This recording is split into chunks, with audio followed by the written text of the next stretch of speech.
Good morning to you. I hope you're okay.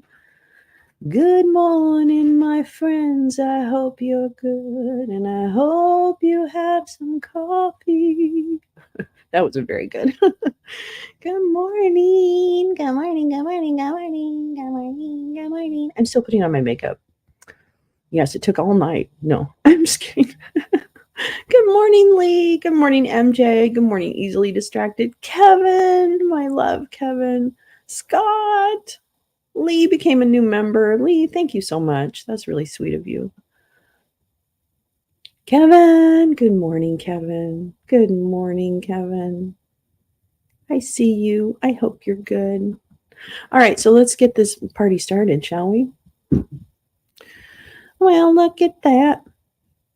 Live in 63 minutes. Wait, what? Am I late? Didn't it say? Oh, wait a minute. Well, you know what? I mean, we'll just be together for an hour, and if it's going to be that long. But no, it shouldn't be. Hold on, let me go to the thingamabobber. What? 6:30? I thought it was at 5:30. I swear to God, that's what they said. And this is the one because it's like 552 people are waiting. Judges Henderson, Childs, and Pan. Case 3233228, USA v. Donald Trump. So that's the right one. We're in the right place. Let's give it a like. Maybe we'll be the first ones. Anyway, good morning. Good morning. I thought it started at 8:30 EST. I really did. Yeah, I thought it was 8:32. So that's okay. I'm up anyway. It's fine.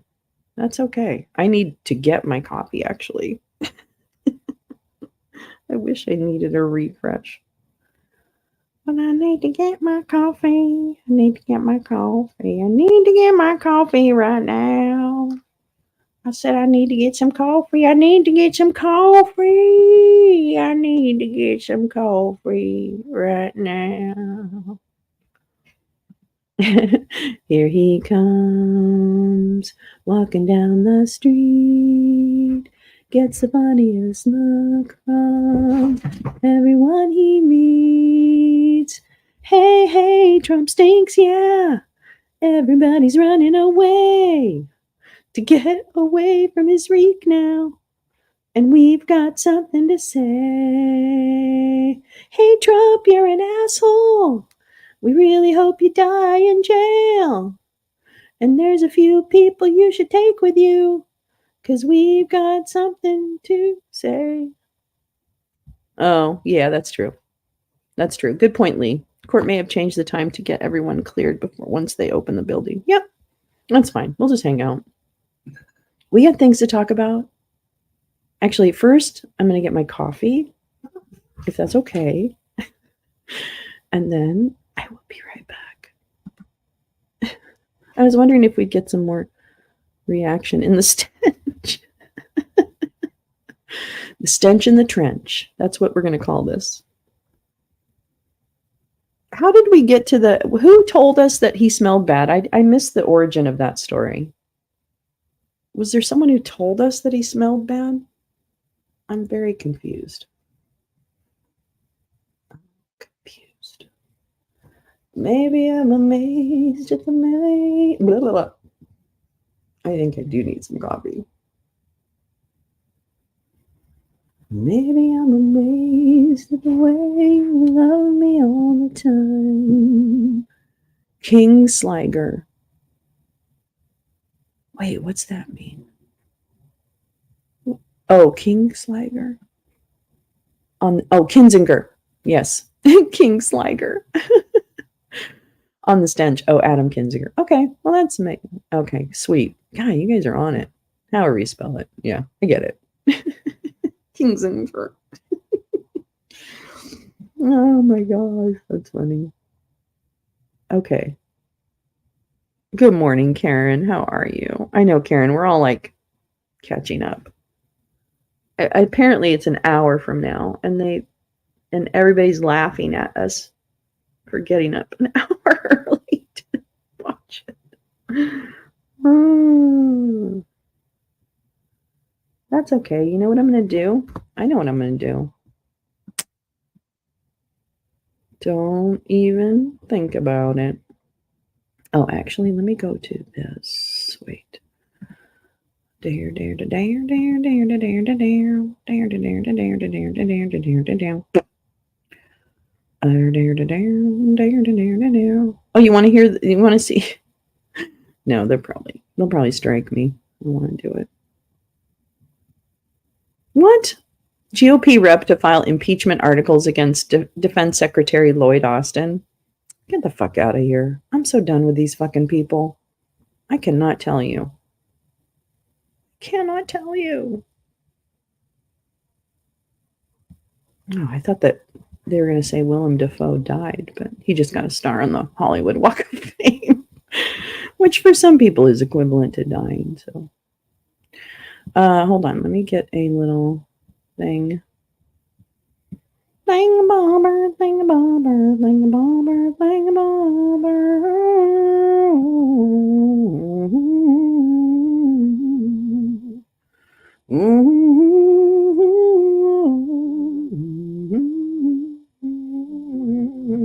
Let's see. Is this really nice? Oh, this is kind of nice.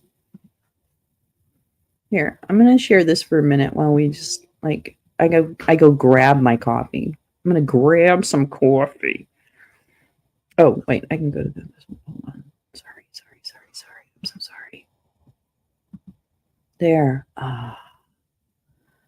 You're sitting in your little hotel room. I guess this looks like a hotel. So I'm gonna assume it's a hotel.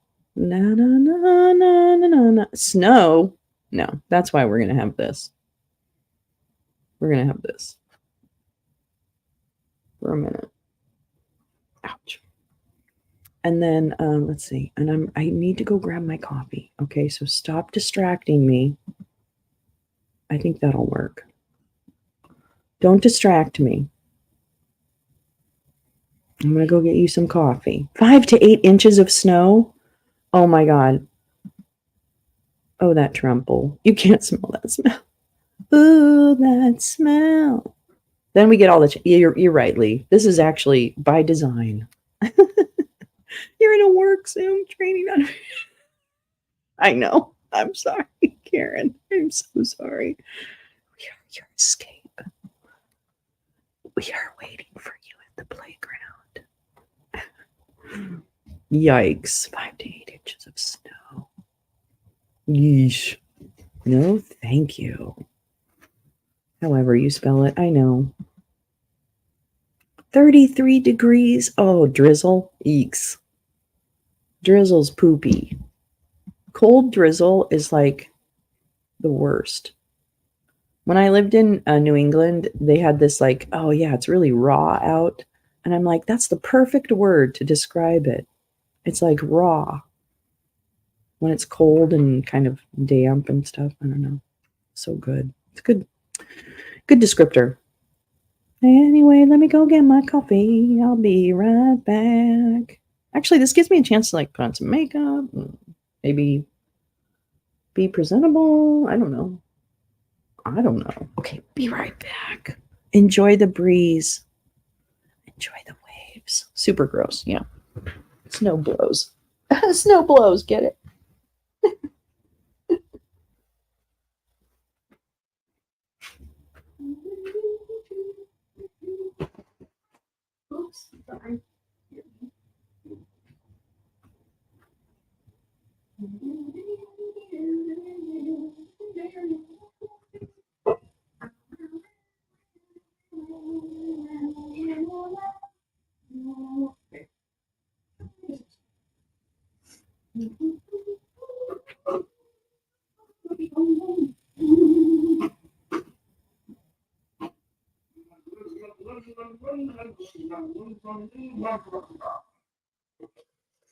Pouring out the coffee is the greatest thing.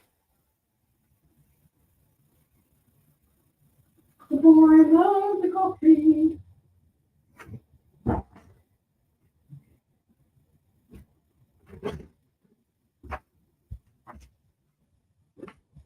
I almost could not get to sleep last night, but then I did. Oh. Okay. Snowman. Snowblower coming in. Oh, God. Oh, tell it to go away. Tell it to go away. Snowman is excited.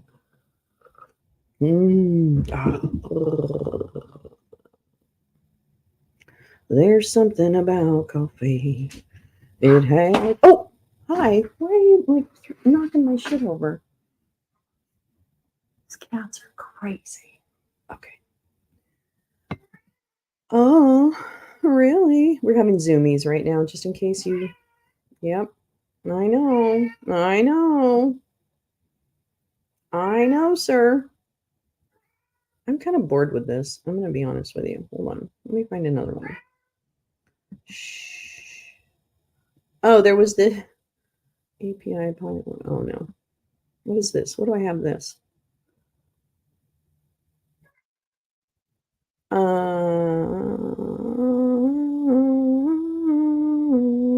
This is a good article on Mike Flynn that I was reading. Has a couple of good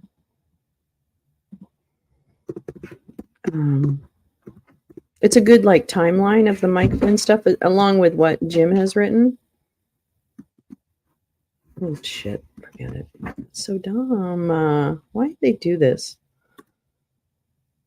Let me find this. What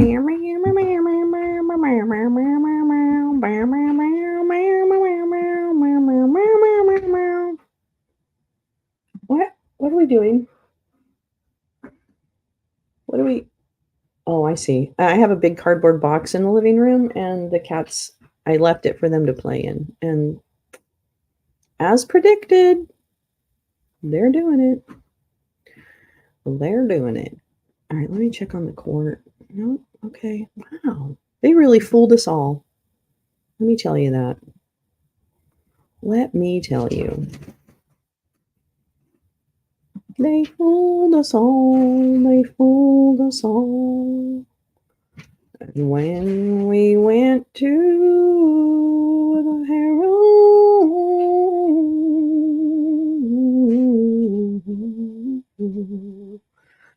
Okay, actually, let's do this. Trump. Scope tests. We're going to get a little this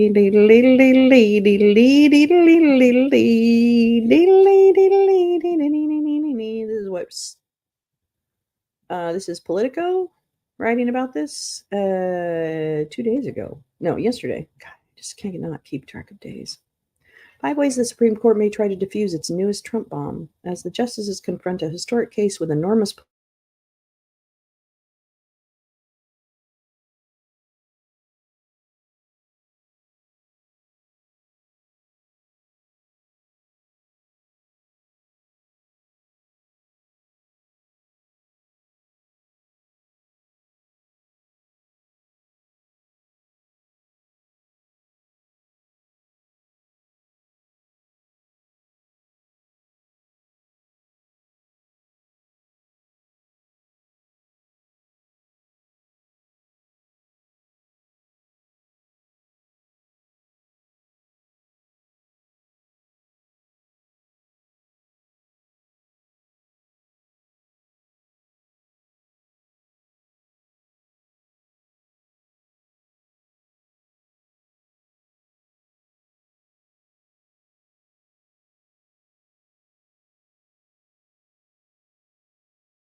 I had left. When did I leave? Oh, I left 8 minutes ago. Well, of course you're not here anymore. I love my technology. Did I just say that? I need a different setup. I need a different setup. Okay, just remove it then. I don't care about Facebook. Good morning, Rip. Wow, that really makes me mad. I'm really done with my technology. Can I just say that? I'm really frustrated with my technology. Wait, who is this? Well, I guess my technology failed, but it didn't tell me that because I was in the other screen reading the goddamn motherfucking article. Oh my god. I need new equipment. I'm gonna be a baby right now. My dinosaur game.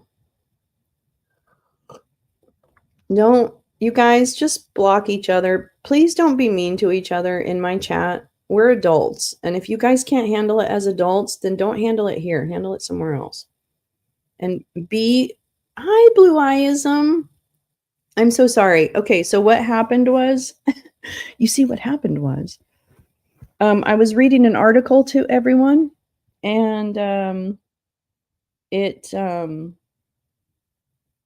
okay, bye, Rip. Oh, God, you know what? I can't do this with you guys, okay? Just block each other. Stop. Everyone is welcome here. I know you guys don't like each other, but I'm begging you. There is enough hate coming at me that I don't need people that are around me to be fighting with each other. If you don't like each other, leave each other alone. And I'm going to say right now, Ted has been my friend for years, and I know what he's been through. So you cannot explain or you cannot be upset. Come on. I can't stand this. So good. Leave. I can't. I'm not doing this. I'm not doing this. Yeah, it's not fair.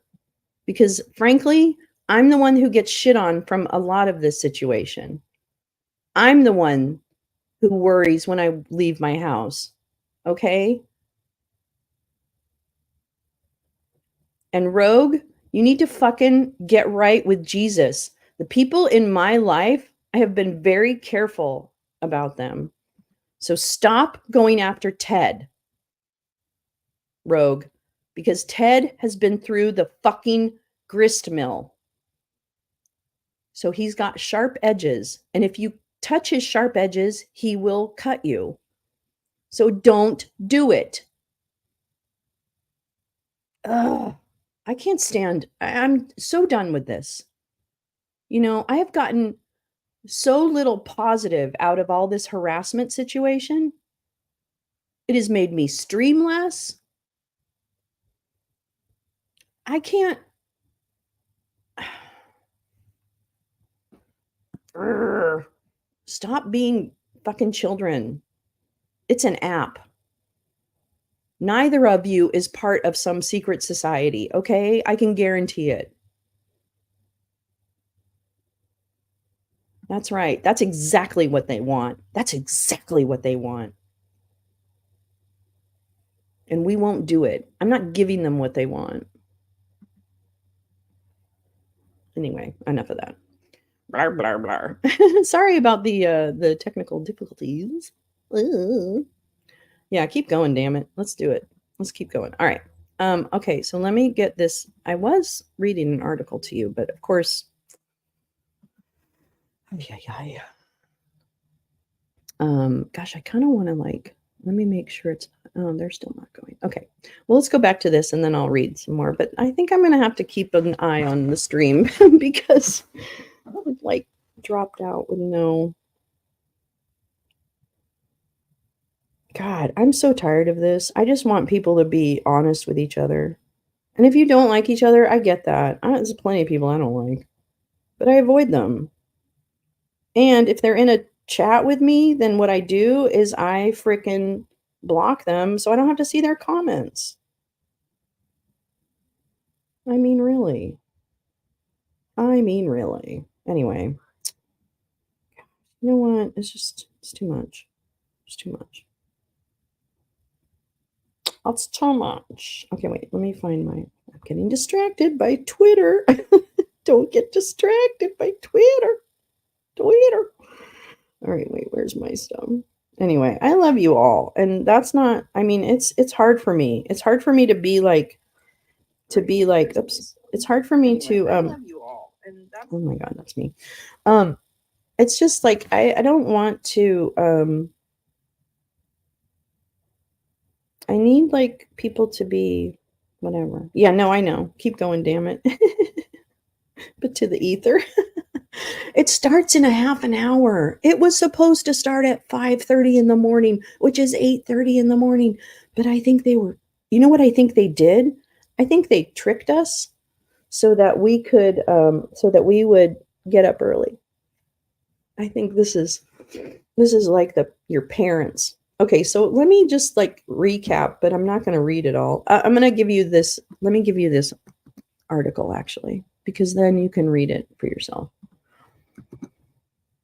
Anyway, I don't have the only people I don't like are the people who don't like me for no good reason whatsoever, because they're missing out on like how amazing I am. Anyway, yeah, I have the other thing pulled up. Let me actually show you. I have this pulled up.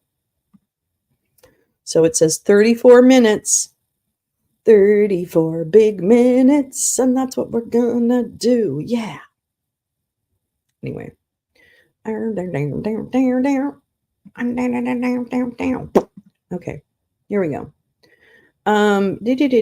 Trump, of course, denies that he engaged. Okay, so here's the thing. The ways he has is, let me recap. POTUS isn't an officer. And the reason they said that that's a problem is because if they claim him not an officer in this case, then it has implications for other legal situations where the definition of officer and president have impact. So that's that. And then maybe there ought to be a law, but there isn't. And then they're saying that who decides who's the insurrectionist? But it does say Congress can restore the individual's eligibility. So they think that the implication is if they go this route, then it's really saying that they have to carve it out just for this situation and not for other laws where officer and president are used. So this isn't fair to Trump. Basic thrust is that to rule that Trump should be kicked off the ballot there didn't go far enough to safeguard Trump's rights and allow him to contest, although he put on a defense. So I'm confused. I'm confused because he did put on a defense. A more modest iteration of the argument was put forward by one of the Colorado Supreme Court's dissenting justices who derided as substandard the procedures used for Trump's trial in Colorado. I don't know. There must be procedural due process before we can declare that individual disqualified. I know, but I get it. I do get it. It's too soon to declare. Hi, Easily. It's too soon to declare Trump ineligible. The justices might conclude that it's simply too early to weigh in on Trump's eligibility. Perhaps the 14th Amendment's bar kicks in only during the general election. Oh, and the other thing, Rogue, is you have to unblock all my friends on Twitter. That's dumb. People like Marie, people like MJ, those are people that are solid. Let's know the enemy, okay? Because we've got the wrong one in our minds. It's too soon to declare. Okay, so the upside,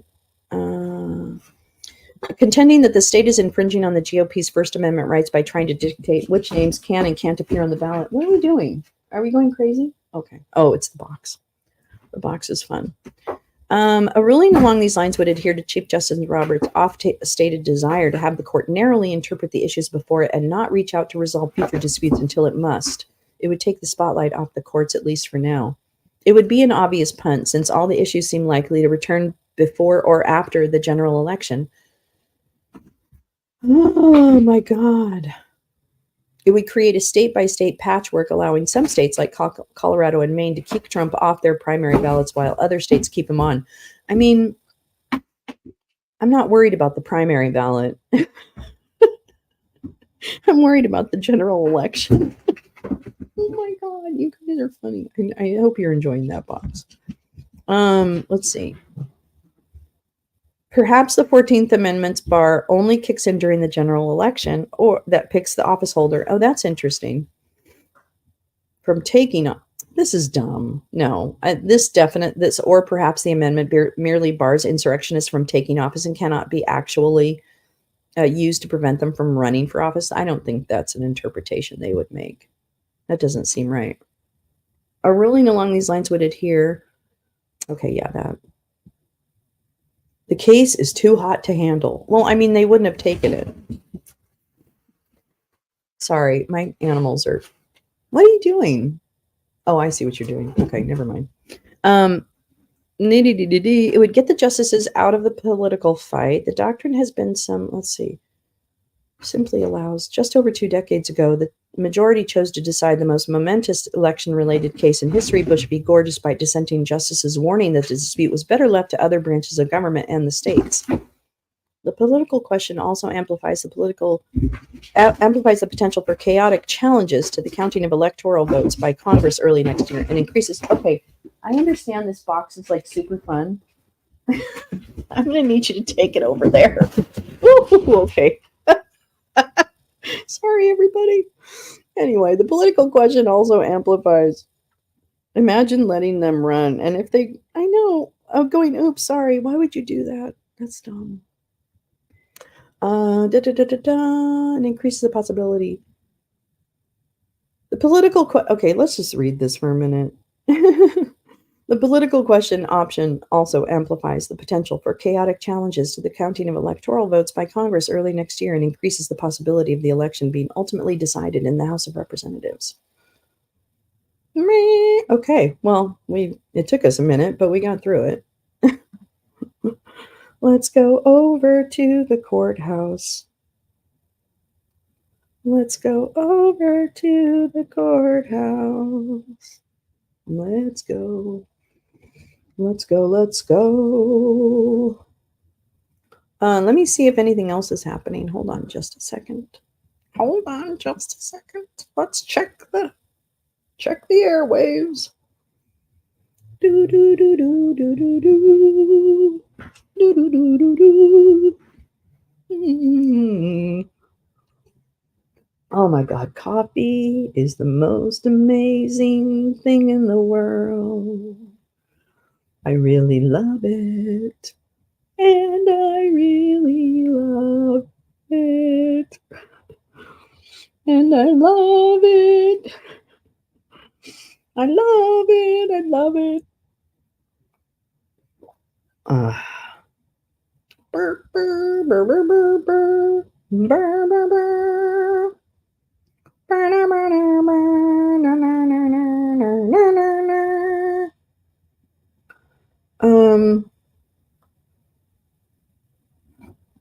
Let's see. I'm just looking to see if there's anything. Everybody doing okay weather-wise? Oh my gosh, let me check in on people. How are we doing? LOL Geek, good morning. Hi, J.A. from CA, long time. Muskie, good morning. Incoming snowstorm. I know, I was just going to say, like, how is everyone's weather?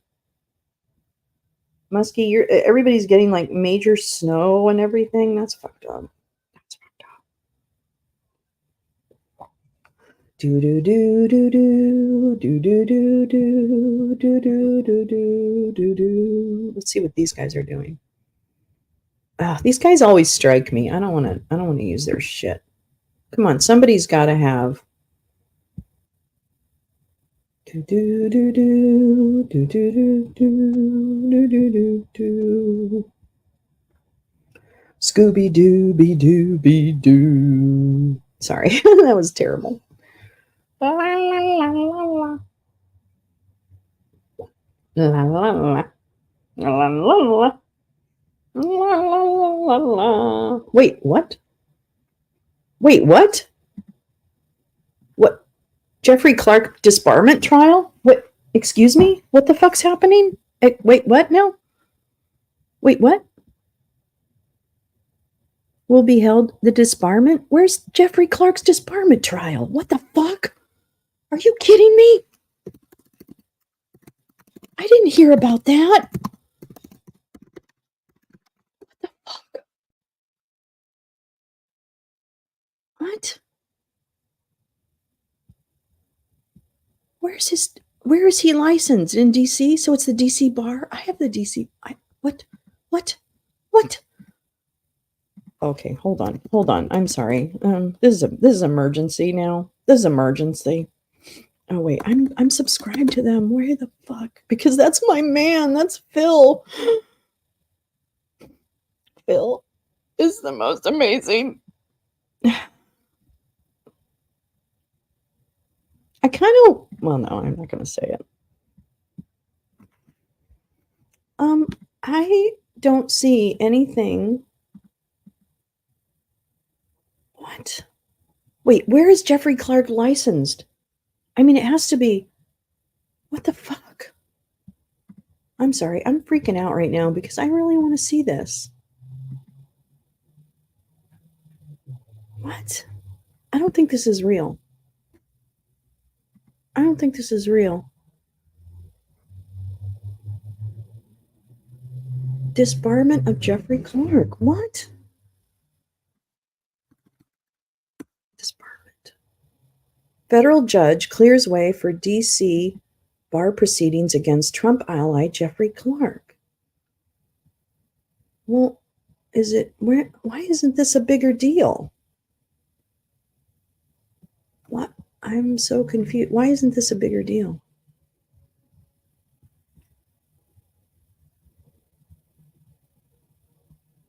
I'm so sorry. I'm just looking to see why I can't find where.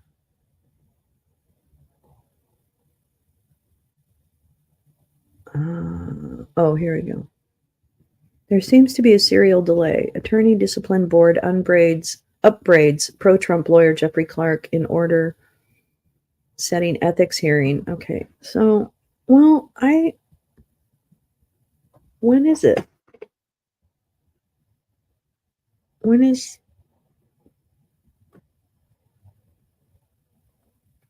Did anybody hear that this was happening? I'm so confused. Let me do this. Okay, never mind. Here we go. Video. Here we go. Watch. No, that's not it. Oh my God. Well, I guess it's not showing.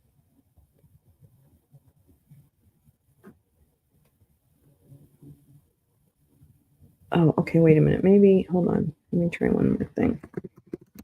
Good morning. You have to go snow blow? Oh, blue-eyeism. I'm so sorry. That's terrible. That is absolutely terrible. Your vitamin D level is 10. Is that good or bad? Is that good or bad? All right, that and that. Oh, God. You know,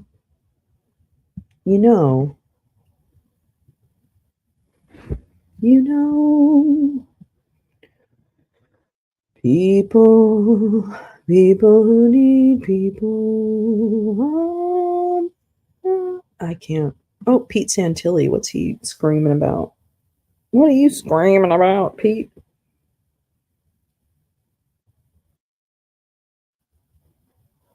No. I'm not watching you, Pete. I can't. All right, well, shit.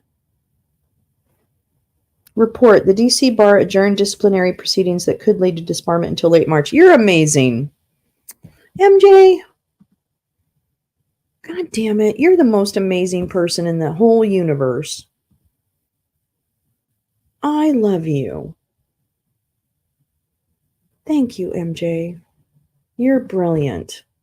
Teamwork makes the dream work. This lounge is a collective. This is not an individual accomplishment. This is a collective accomplishment. That's right.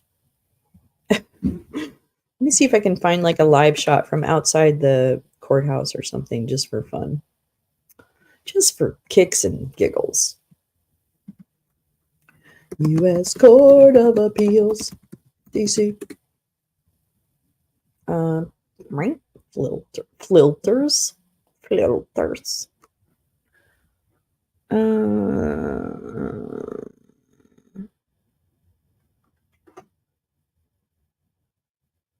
I'm going to just do this. I don't care.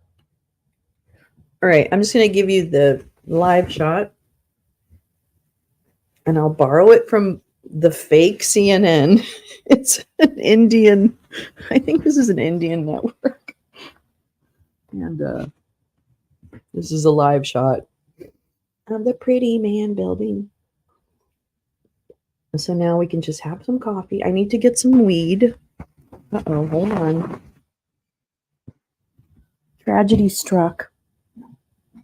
Tragedy struck today as the weed was running out.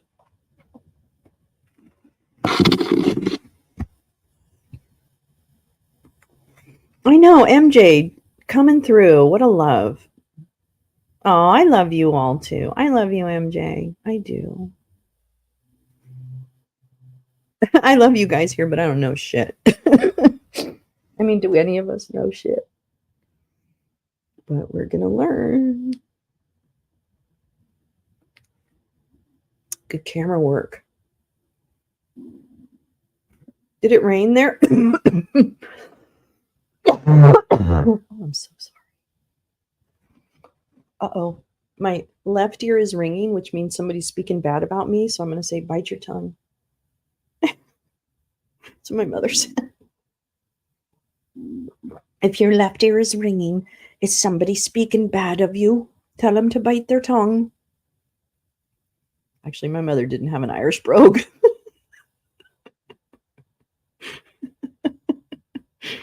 But, you know, whatever.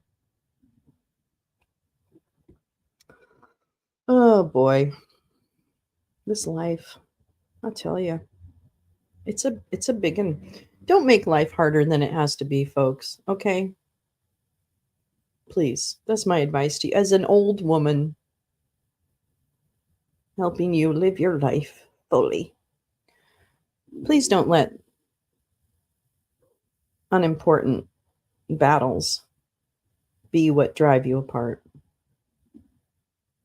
Talk to each other. Like if you don't trust someone, I usually go to that person, and if they give me a sketchy answer, then I know that I'm not going to get what then we're not there.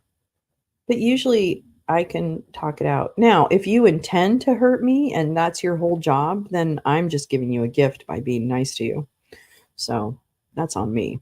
But I'm still going to be a nice person because that's who I was raised to be. A nice person. That looks like a president to me, and it looks like a lot of lawyers and taxpayer money. Whoa, I wonder why RSBN isn't covering this.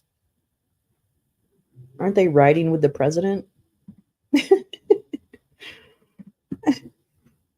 Oh no, my mom wasn't Irish. My mom was she was born in the Midwest, but she grew up in Texas. So a lot of my family's from Texas, from South Texas. San Antonio. So my mother's buried in San Antonio. My left ear has been ringing the last 6 months. Oh boy. Easily. No, all you have to do is say, don't talk about me. Like you say it out loud. It's ridiculous. Oh, hi, Tom. How are you? LAL. Oh, is that LOL? Uh-oh. Let me see what the picture is. Hold on.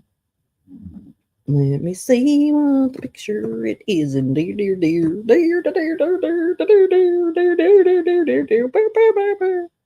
RSBN Grift and Insurrection Network. Uh-oh, what's this?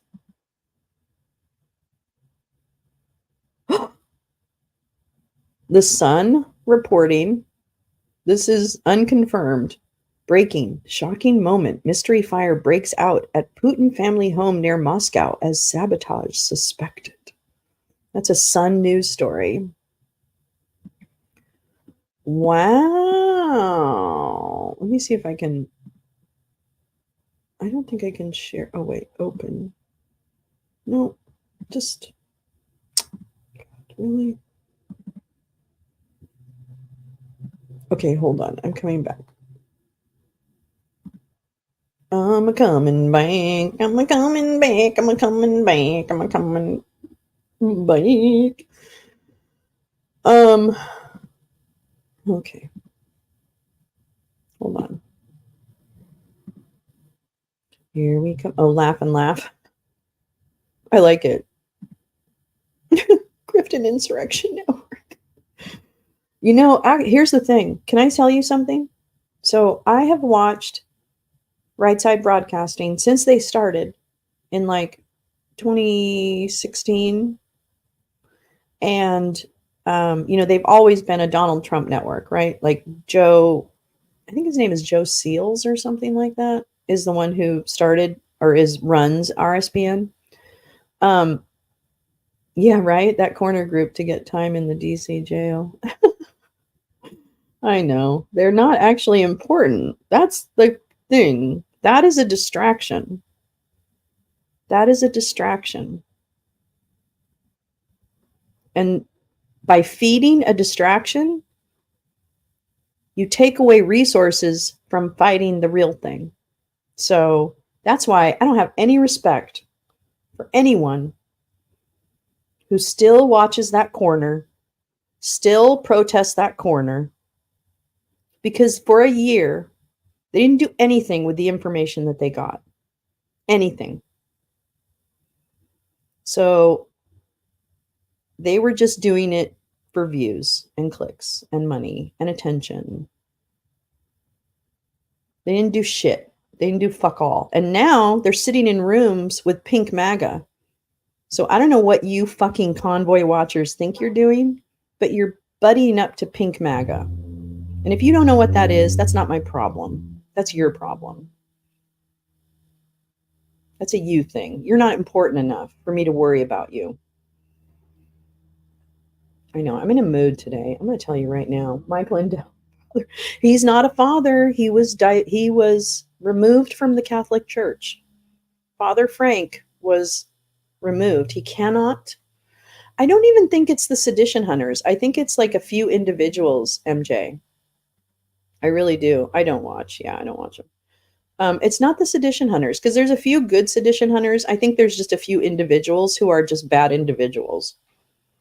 And I don't, that's all. They just don't. Okay, here's the thing. They don't have enough Real Housewives. That's it. That is 100% what we're dealing with here.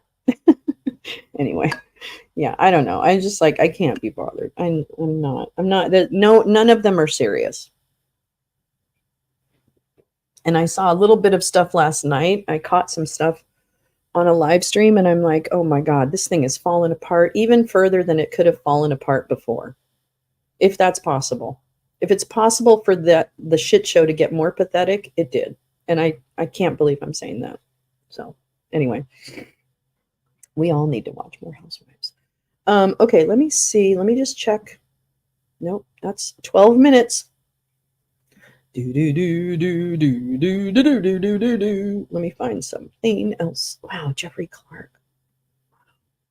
Yeah, you guys need NTD. You need to like clean up your broadcast channel there. Okay, hold on.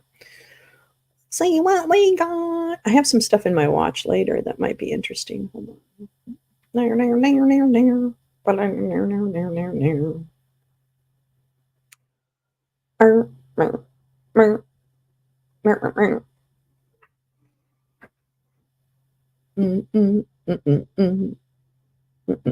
I do believe there's some bad people within the sedition hunting community, but they're very few.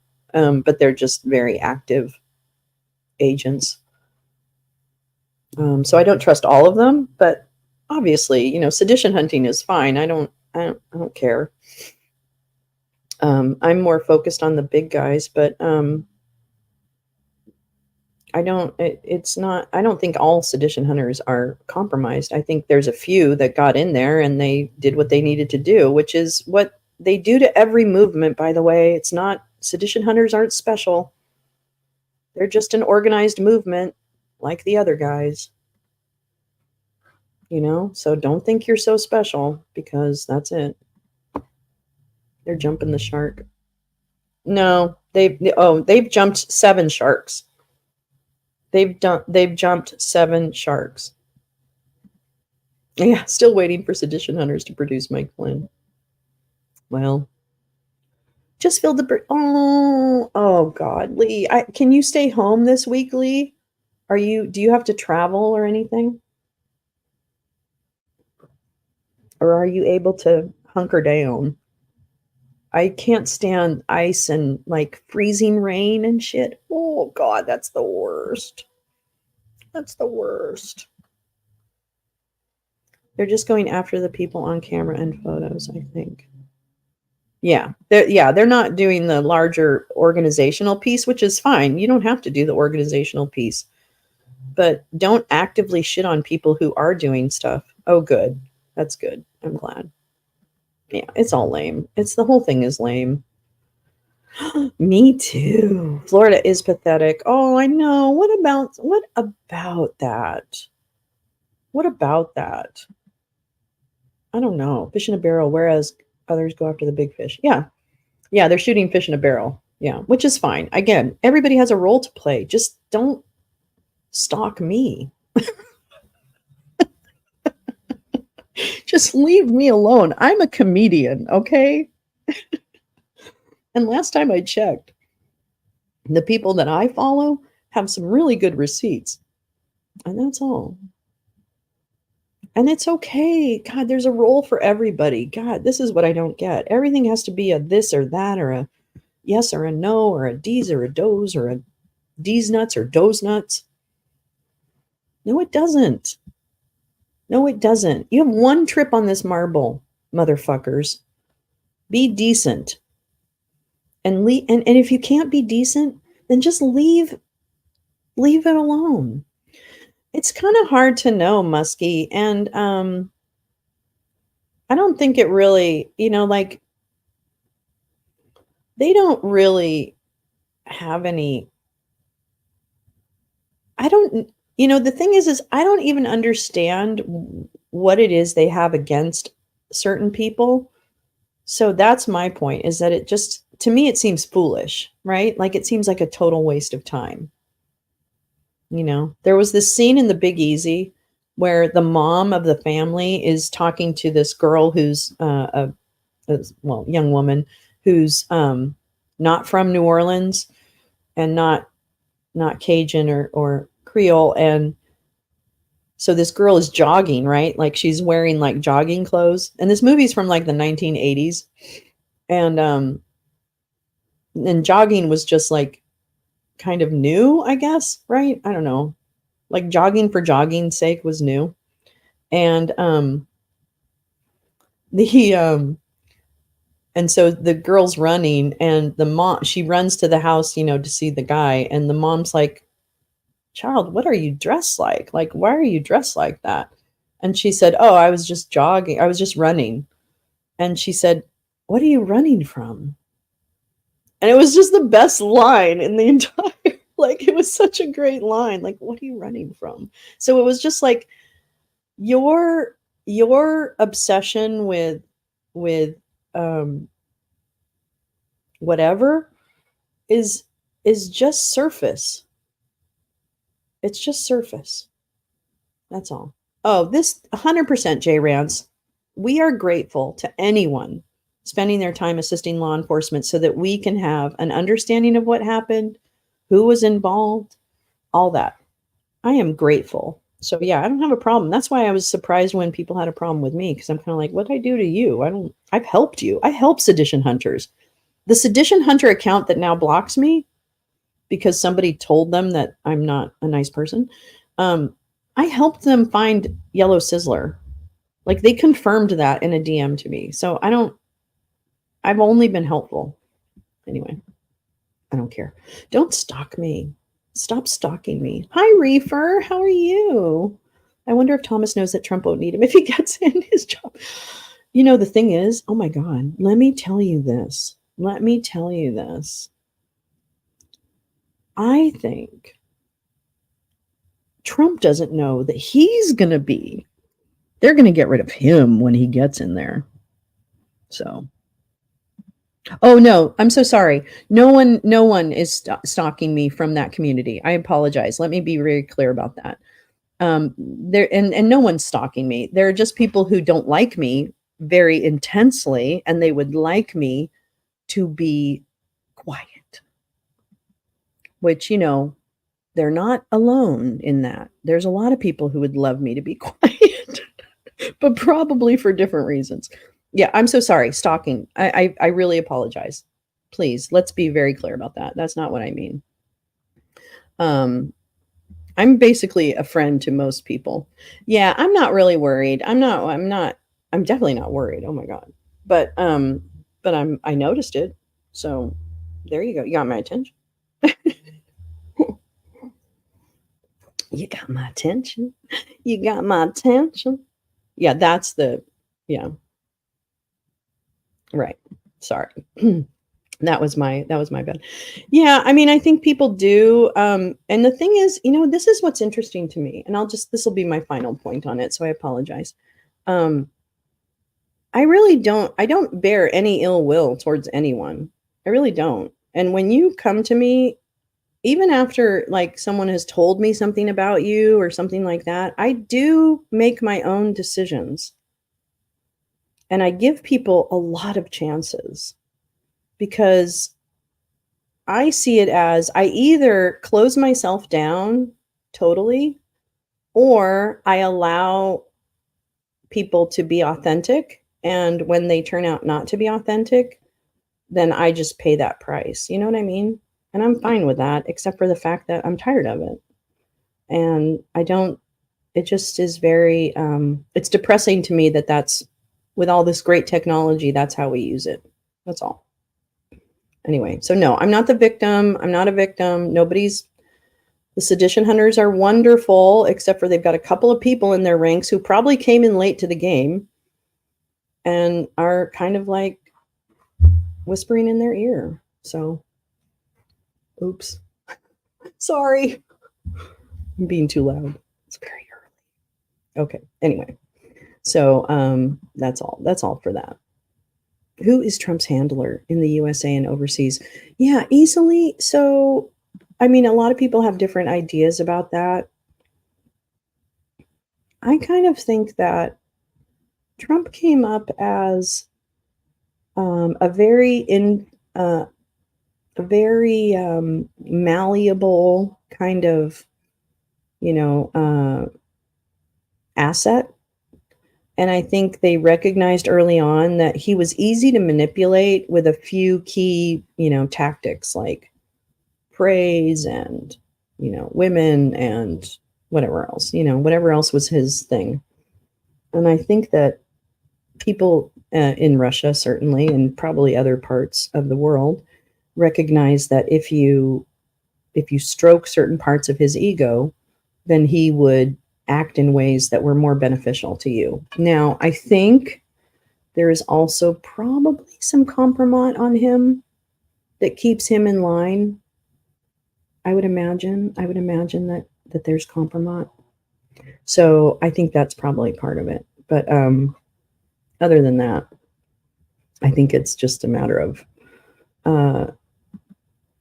he's probably now becoming more of a liability to people who benefited from him than he has been in the past.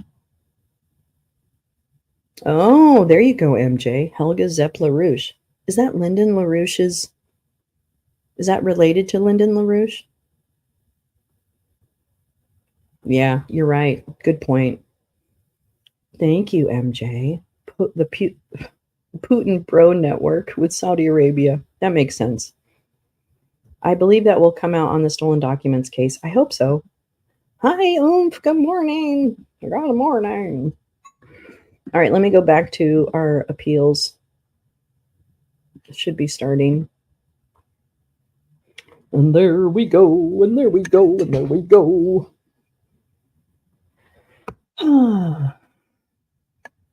Yeah, his wife. Oh, so interesting. That's so interesting. I want all the people who don't like me, I want you to come and watch my show. That's what I want. And then we'll decide. Then you can decide if you don't like me. Because I'm a pretty nice person. I'm pretty nice. Hey, Oomph, do you want to know that I thought this started an hour ago? Because bitches who get stitches put it on there. They put on here. Okay, I'm going to tell you right now. Do you see this? That said 5:30. It did. It said 5:30. I promise you. I promise you right now. It said 5:30. But now it says 6:30. I don't think that's very fair. Go out before audio start. What does that mean? LaRouche on the shitter. Oh, it's Lyndon LaRouche's wife? What? Lyndon LaRouche's wife is fucking Trump's handler? Oh my God. Go out before audio starts. I don't remember. What's that mean? Oh, you know what? That's probably it, right? Do I do that? Okay, hold on. Yeah. Okay. Let me do that. Come on, start. Start. It should start.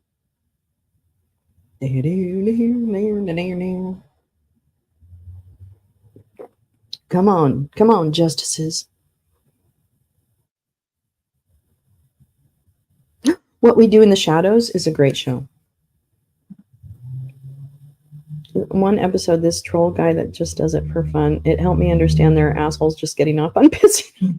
It's true. Okay, here we go. Maybe. Oh yay, oh yay, oh yay. All persons having business before the Honorable, the United States Court of Appeals for the District of Columbia Circuit are admonished to draw near and give their attention, for the court is now sitting. I'm so God save the United States and this honorable court. Be seated, please. Uh-oh. Case number 23-3228, United States of America versus Donald J. Trump, appellant. Mr. Sauer for the appellant, Mr. Pierce for the appellee. Mr. Sauer, good morning. Before you get started, can I just get a couple of things on the record? Our jurisdiction was challenged by an amicus, but from your reply brief, you are not questioning our collateral order jurisdiction. Correct. We defend the collateral order jurisdiction. That's correct, Your Honor. And then also, you have either abandoned or not made the Fifth Amendment double jeopardy argument before us. We have framed the double jeopardy argument as arising principally from the impeachment judgment clause. So we haven't argued that if you go straight to the double jeopardy clause, that alone would result in reversal. We're focusing on the impeachment judgment clause. Now that incorporates principles of double jeopardy, right, but we haven't said a straightforward directly under the double jeopardy clause in this court at this time. Go ahead. Well, before that occurs, then I do want to speak to you a little bit more about jurisdiction, because we still have to satisfy ourselves that we have the jurisdiction. So even though you believe that there's interlocutory jurisdiction with respect to the collateral order doctrine, how do you place that in line with Midland's asphalt case, which specifically says in a criminal case, your jurisdiction needs to stem from the Constitution or be explicit as well in statutory law? We have three responses to that, if I may, Your Honor. One is, of course, that if you look at the language of Midland asphalt, what Justice Scalia is discussing in that case is particularly a situation where the right is one, the legal and practical value of which would be destroyed if it were not violated before trial. And these claims of absolute immunity fall right in the heartland of that description of that right. That's been reinforced by the Supreme Court. How do you deal with explicitly stating that? Because we don't have an explicit communication here with respect to anything in the Constitution or statute. Yeah, I respectfully disagree with that. The doctrine of presidential immunity arises directly from Article 2, Section 1 in the Executive Vesting Clause. And it's reinforced by the plain language of the Impeachment Judgment Clause, which specifically refers to trial. Remember, what Midland Asphalt is talking about is situations where the right not to be tried is at stake, and it distinguishes that from the right, the remedy for which is a dismissal of an indictment. So when you're talking about the right not to be tried, we have the clearest and most explicit reference to trial of any of the clauses in which the Supreme Court has found interlocutory jurisdiction. But there have been other circuits that have indicated on the issue of immunity, Midland Asphalt still applies. Yeah, not presidential immunity with respect. This court's, That's what you're making your distinction. right. And well, what I would say is this court's decision in Cisneros explicitly says, right there in it, it says most separation of powers claims may not be subject to interlocutory review, but there are some that may. And then it goes on to say presidential immunity arising from the separation of powers, citing Clinton against Jones. So Cisneros, I think, expressly contemplates that there be interlocutory jurisdiction in this sort of claim. And that's further reinforced by the court's subsequent decisions in Rose and Rostentowski situations where the court said, look, there's a speech and debate claim, and there's also another claim it isn't derived directly from the Constitution, but it's closely akin or analogous to such a claim. Again, about explicit, because in the double jeopardy trial scenario, you have twice put in jeopardy. So you cannot be tried again in that regard. Then in the speech and debate, it says shall not be questioned. So the language was explicit, but you're not giving me anything that says explicitly in the references that you cite. I have two responses to that. One is the plain language of the Impeachment Judgment Clause, which says that only the party convicted shall be subject to indictment, trial, judgment, and punishment according to law. But so that's right if you there, take the negative inference, correct? that's the plain language supports that we've heard from the very beginning that it is the natural and ordinary meaning. The Impeachment Judgment Clause. So that is an argument that is explicit. And I also point out that this court in Rose, in Rostentowski, in Cisneros expressly held this is not a magic words requirement. In other words, it isn't that it's got to say right there in the text of the Constitution or a statute that this is a right not to be tried. It's that the right once formulated has to explicitly include the right not to be tried. And that's why what actually the language that's previously in Midland Asphalt is heavily emphasized by Justice Scalia is the situation where there's interlocutory appeal when it's a right, the legal and practical value of which is destroyed if it's not vindicated before trial. There's similar language in Cisneros. And for all these, I'd also point out the government also has not challenged the court's jurisdiction. It has conceded. We have to be absolutely secured in our own jurisdiction. Yeah. Has the Supreme Court itself referred to the Midland Asphalt as a suggestion? I'm not aware of that, but I think in digital equipment. Gotcha. Yes, Your Honor. I believe Your Honor is correct about that. I think that's an excellent point, and that's reinforced by this court's case law in Cisneros, Rose, and Rostentowski. Turning to the merits, if I may, Your Honor. To authorize the prosecution of a president for his official acts would open a Pandora's box from which this nation may never recover. Could George W. Bush be prosecuted for obstruction of an official proceeding for allegedly giving false information to Congress to induce the nation to go to war in Iraq under false pretenses? Could President Obama be potentially charged with murder for allegedly authorizing drone strikes targeting U.S. citizens located abroad? Could President... So can I explore sort of the implications of what you're arguing? I understand your position to be that a president is immune from criminal prosecution for any official act that he takes as president, even if that action is taken for an unlawful or unconstitutional purpose. Is that correct? With an important exception, which is that if the president is impeached and convicted by the United States Senate in a, proceeding that reflects, widespread political consensus, that would authorize the prosecution under the plain language of the Impeachment Judgment Clause. Okay. So yes, with that exception. So it seems to me that there are a lot of things that might not go through that process because it's quite a cumbersome process that requires the action of a whole branch of government that has a lot of different people involved. And so in your view, could a president sell pardons or sell military secrets? Those are official acts, right? It's an official act to grant a pardon. It's an official act to communicate with a foreign government.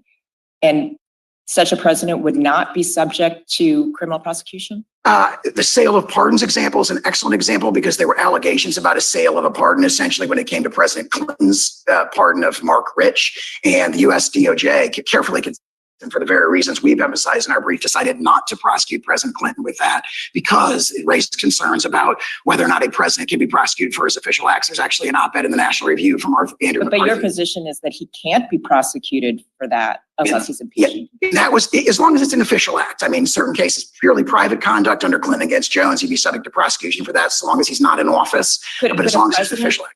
Could a president order SEAL Team 6 to assassinate a political rival?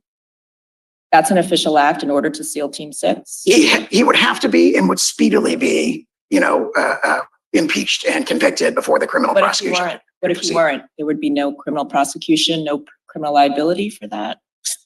Chief Justice's opinion in Marbury against Madison and our constitutional tradition and the plain language of the impeachment judgment clause all clearly presuppose that what the founders were concerned about was not. I asked you a yes or no question. Could a president who ordered SEAL Team 6 to assassinate a political rival who was not impeached, would he be subject to criminal prosecution?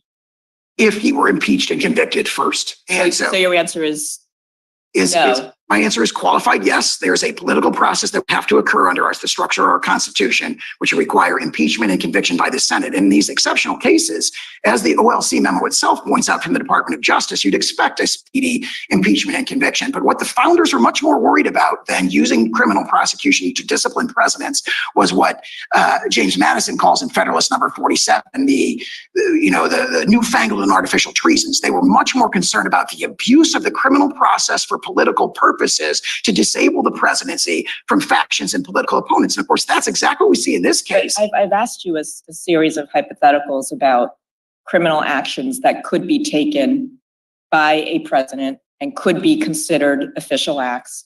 And I've asked you, would such a president be subject to criminal prosecution if he's not impeached or convicted? Requirement. And your answer, your yes or no answer is no. I believe I said qualified yes if he's impeached and convicted first. My question was, okay, so he's not impeached or convicted. Let's put that aside.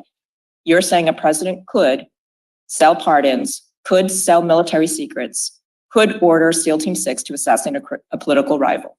Sale of military secrets strikes me as something that might not be held to be an official act. The sale of pardons is something that's come up historically and was not prosecuted. But your brief says that communicating with an executive branch agency is an official act.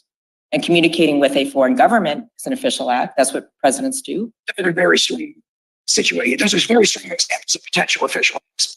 If you look at what Chief Justice Mitchell said against Madison, he said, rising directly under Article 2, Section 1, that the courts, that the president's official acts are, quote, never examinable by the courts. And he says it like 4 different times on pages 164 to 166. Well, let me ask you about that then, counsel, because your position is, as I understand it, if a president is impeached and convicted by Congress, then he is subject to criminal prosecution, correct? That would be necessary, said to prosecution. Is that a yes? Yes. Okay, so therefore he's not completely and absolutely immune, because under the procedure that you concede, he can be prosecuted if there's an impeachment and conviction by the Senate. Very, very formidable structural check against the astonishing radical action of prosecuting a former president with official acts. Correct, but you're conceding that presidents can be criminally prosecuted under certain circumstances. Specifically, if they're impeached and convicted, I think that's the plain language of the impeachment judgment clause. And isn't that also a concession that a president can be criminally prosecuted for an official act? Because presidents can be impeached for official acts. Under those unique circumstances. Correct. But given that you're conceding that presidents can be criminally prosecuted under certain circumstances, doesn't that narrow the issues before us to can a president be impeached? Can a president be prosecuted without first being impeached and convicted? All of your other arguments seem to fall away. Your separation of powers arguments fall away. Your policy arguments fall away if you concede that a president can be criminally prosecuted under some circumstances. Disagree with that. The Constitution in the Article 2, Section 1 vesting clause, as interpreted very clearly by Chief Justice Marshall and Margaret Madison, says Article 3 courts lack jurisdiction to engage in examination of the president's official acts. That's But been you just reaffirmed by conceded that Article 3 courts can do so if he's been impeached and convicted. the Constitution makes a carefully balanced, explicit. Your policy arguments fall away if you concede that a president can be criminally prosecuted under some circumstances. Disagree with that. The Constitution in the Article 2, Section 1 vesting clause, as interpreted very clearly by Chief Justice Marshall and Margaret Madison, says Article 3 courts lack jurisdiction to engage in examination of the president's official acts. That's But been you just reaffirmed by conceded that Article 3 courts can do so if he's been impeached and convicted.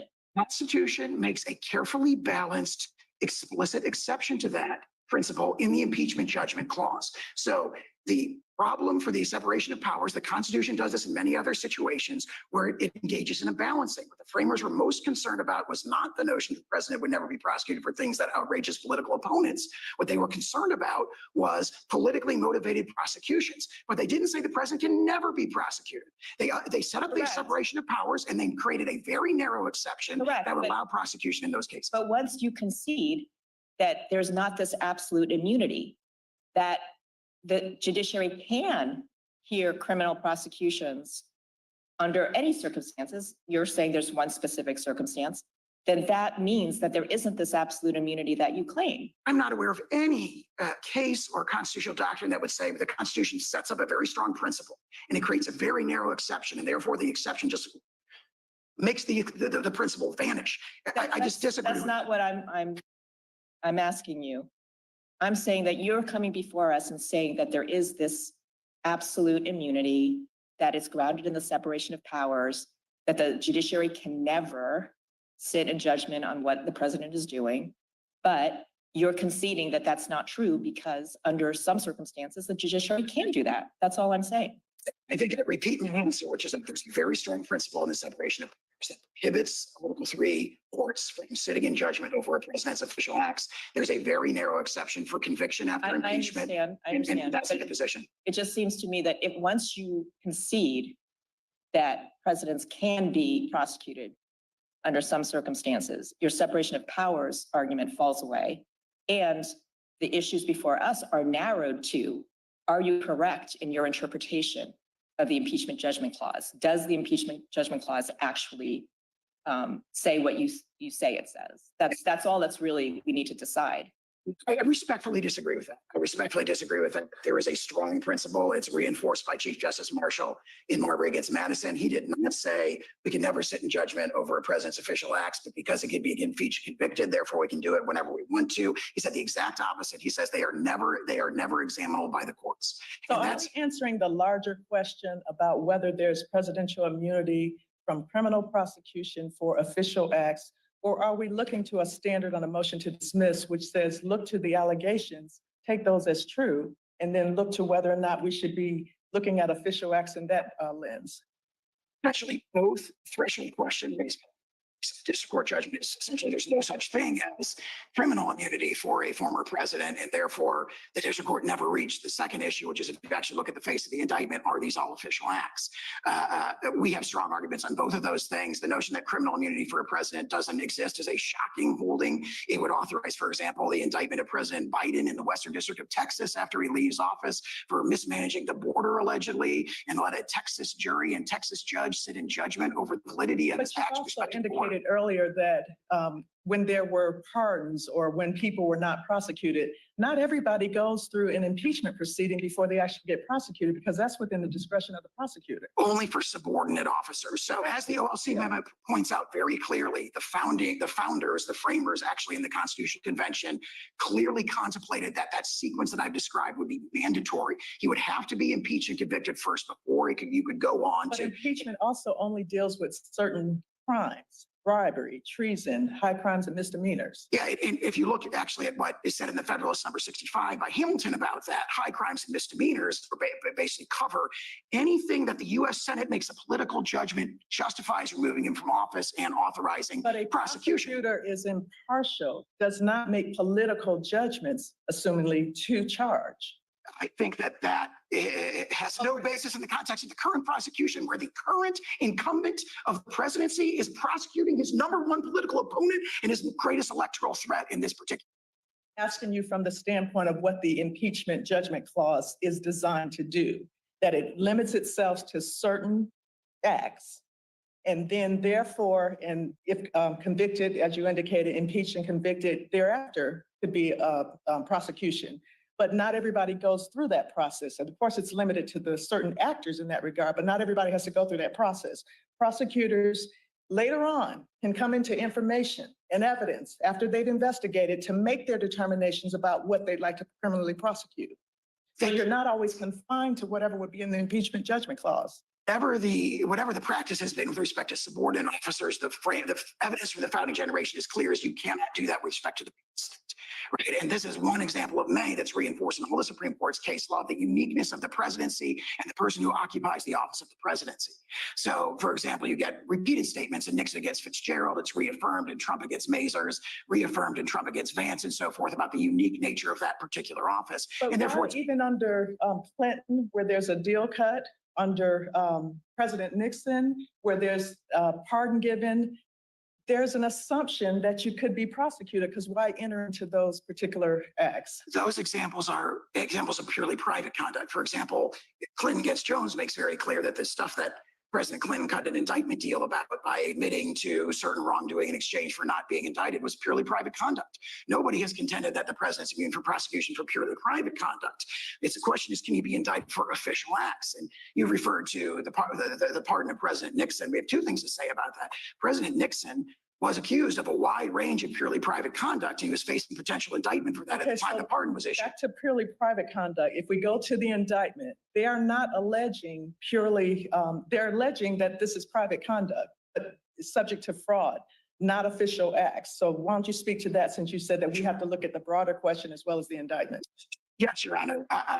So the allegations of the indictment allege only official acts. The only way to even characterize them as private acts is to turn to the alleged motive or purpose for them. So their whole theory, their characterization of the language in the indictment is, oh, we're alleging purely private conduct because it was engaged in for particular purposes. And that's foreclosed by a very long and strong line of Supreme Court precedents. How does the Blasingame case fit here, that this circuit distinguish office seeker versus office holder in terms of how you're committing the acts? This Blasingame strongly reinforces what was said, it's been said in Supreme Court cases in Stump against Sparkman, going back to, for example, Marbury against Madison, where it's the nature of the act itself. I understand the Blasingame opinion to reinforce that by saying it's an objective. They use the word objective multiple times. Objective, context-specific assessment. It does not turn on the purpose or motive. That was strongly pushed in Blasingame, and this court properly rejected. That's consistent with Nixon against Fitzgerald, Bradley against Fisher, Spalding against Vilas, Judge Hand's opinion in Gregoire. I mean, that's the strongest principle of law in this context. I'll turn to my colleagues because I've taken up your time, but we'll give you what you need. With respect to the actual indictment, it does not gloss over what, and put it in terms as you're describing. So if we look at the face of the indictment as to what's charged, when it's gone through a grand jury process, unlike the impeachment judgment clause, how do we look at those particular acts as described? Because we have to take those at face value. There's clear guidance on this from Nixon against Fitzgerald, where Nixon against Fitzgerald, the allegation was President Nixon had unlawfully terminated a whistleblower, essentially. And that whistleblower came into court and says, this is not subject to immunity because it was unlawful. And the court said, we're not looking at that granular level of detail, and we're not considering, most importantly, the alleged motive for these acts. It said that the level of specificity to consider it is conducting the business of the Air Force.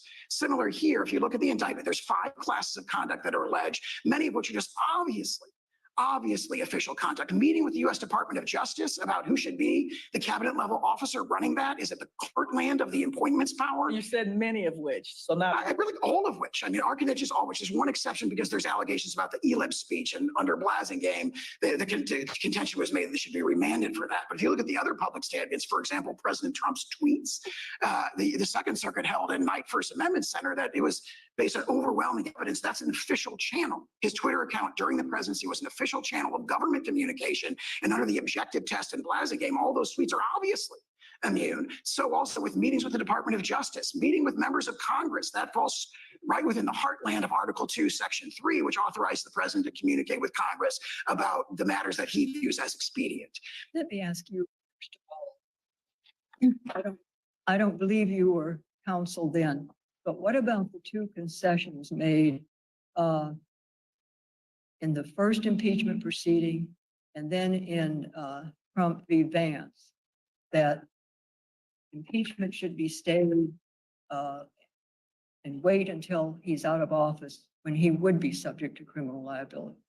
As to Trump against Vance, was purely private conduct that involved a subpoena, a criminal subpoena for tax records that long predated President Trump's time in office. So it was purely private conduct. The concession that he could be subject to prosecution is also correct. As for the impeachment brief, for example, that they've cited in their briefs, what that says is we have a judicial process in this country, period. We have an investigative process in this country to which no former officer is immune. It did not say there could never be raised an immunity defense. It said criminal process can go forward. There's a quote in the congressional record in which your client said through counsel, no former office holder is immune from investigation and prosecution. Investigation is what there's no immunity to. Well, that may be true of subordinate officers, but as to the principal officer, the president, he is immune unless he is impeached and convicted. Again, it comes back to the point he was president at the time, and his position was that no former office holder is immune. And in fact, the argument was there's no need to vote for impeachment because we have this backstop, which is criminal prosecution. And it seems that many senators relied on that in voting to acquit. Realizing speculation, said I think statement. The court I think lacks the ability to intuit what motivated senators' votes in the impeachment process. What the Constitution says is you must be impeached and convicted. The question that Judge Henderson was asking you was, you took the position, or your client did, during the impeachment proceedings, that there would be an option for criminal prosecution later, and it's in the congressional record. And I guess the question is, what has changed, or why have you changed your position? To agree with that characterization of the statements in the congressional record, I believe there was a distinction between the judicial process and the investigative process. That was in the quote that I just read. In addition to that, whatever concession may or may not have been made there would not have a res judicata effect in this proceeding. These are very different proceedings.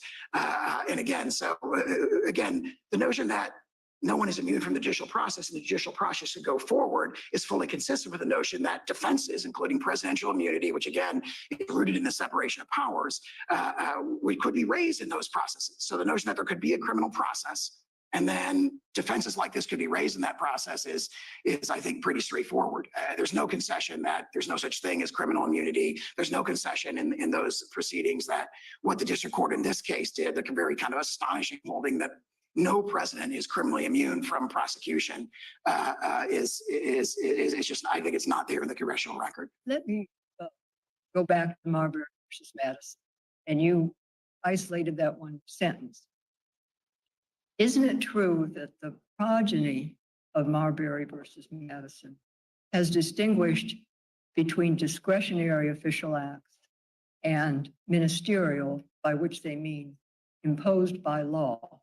And that it's the latter one in which he can be held liable.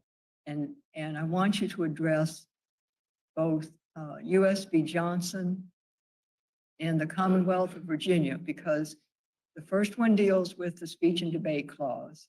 And the Supreme Court said, in essence, lop off all of the evidence dealing with the speech and debate. He can still be prosecuted. That is, that congressman, or I think it was conspiracy to defraud the U.S. or something. And then in the Commonwealth of Virginia, you had the judge who had been charged with a crime under which you could not discriminate in picking juries based on race. And my reading of that case is that the language that you isolate in your reply brief, that it could just as easily be done, that is the choosing of the jury, a ministerial act by someone on the street. To me, that means when you have a duty that is imposed by law, picking a jury, they said was ministerial, imposed by law. Whether you're the man on the street, whether you're the president, whether in that case you're the judge, you can be held criminally liable. And that's how I read, if not Marbury, the progeny. That is, you can't stop an official act. You have to say, was it a discretionary official act or was it a ministerial? I agree with that characterization of Marbury. I think that distinction is present in Marbury itself. And I think what I would respond to that is to say, first of all, that extension has never been extended up to the president, and for good reason, because for over 200 years, the courts have held we can't sit in judgment over the president's official acts under any circumstances. So, for example, Mississippi Not against criminally, Johnson. though. Not criminally. We don't have any criminal. That's correct. It's never arisen until this case. That is absolutely correct. But if you look at every civil context, what they've said, you keep in mind that what Chief Justice Marshall says is never examinable. Never examinable. So there would be no judicial proceeding where you could say the president did this and we're going to sit in judgment directly over that. That's reinforced by Mississippi against Johnson, by Swan against Clinton from this court more recently, where the courts hold that we can't even enjoin or even really enter a declaratory judgment directly against the president for his official acts. Whereas the distinction between ministerial and discretionary has been held totally until this case. That is absolutely correct. But if you look at every civil context, what they've said, you keep in mind that what Chief Justice Marshall says is never examinable. Never examines feasance in a presidential election, trying to find how to respond to that in a manner that's in the national interest. Matters of that nature are not ministerial at all. So even if that distinction goes all the way up to, so to speak, it wouldn't save the indictment here. Why isn't it ministerial? His constitutional duty to take care that the laws be faithfully executed requires him to follow those laws, every one of them. Yeah, I mean, nothing. I mean, I would say that the take care clause, carrying out one's duties in the take care clause, are inherently discretionary. An example of a ministerial act, for example, in Marbury against Madison, is like delivering a seal when you're requested, because there's a separate statute. Right. What they emphasize is there's a separate statute. The Secretary of State had kind of these two hats on. He was, on one hand, a direct agent of the president, and in that this could never be examined by the courts. On the other hand, the original statute had imposed all these like purely ministerial duties that had to do with record keeping and delivering documents. Like if you got a land deed that's got a seal on it and person asks for it, where there's no discretion at all. When you're talking about the take care clause, there's no statute that could impose on the president a mandatory duty to engage. I mean, the notion that when the president's meeting with the Department of Justice, for example, saying, hey, we should investigate and enforce federal fraud statutes, the notion that that's ministerial strikes me as insupportable. Well, I think you're missing what I'm asking, which is, I think it's paradoxical to say that his constitutional duty to take care that the laws be faithfully executed allows him to violate criminal laws. Now, we're at the motion to dismiss stage.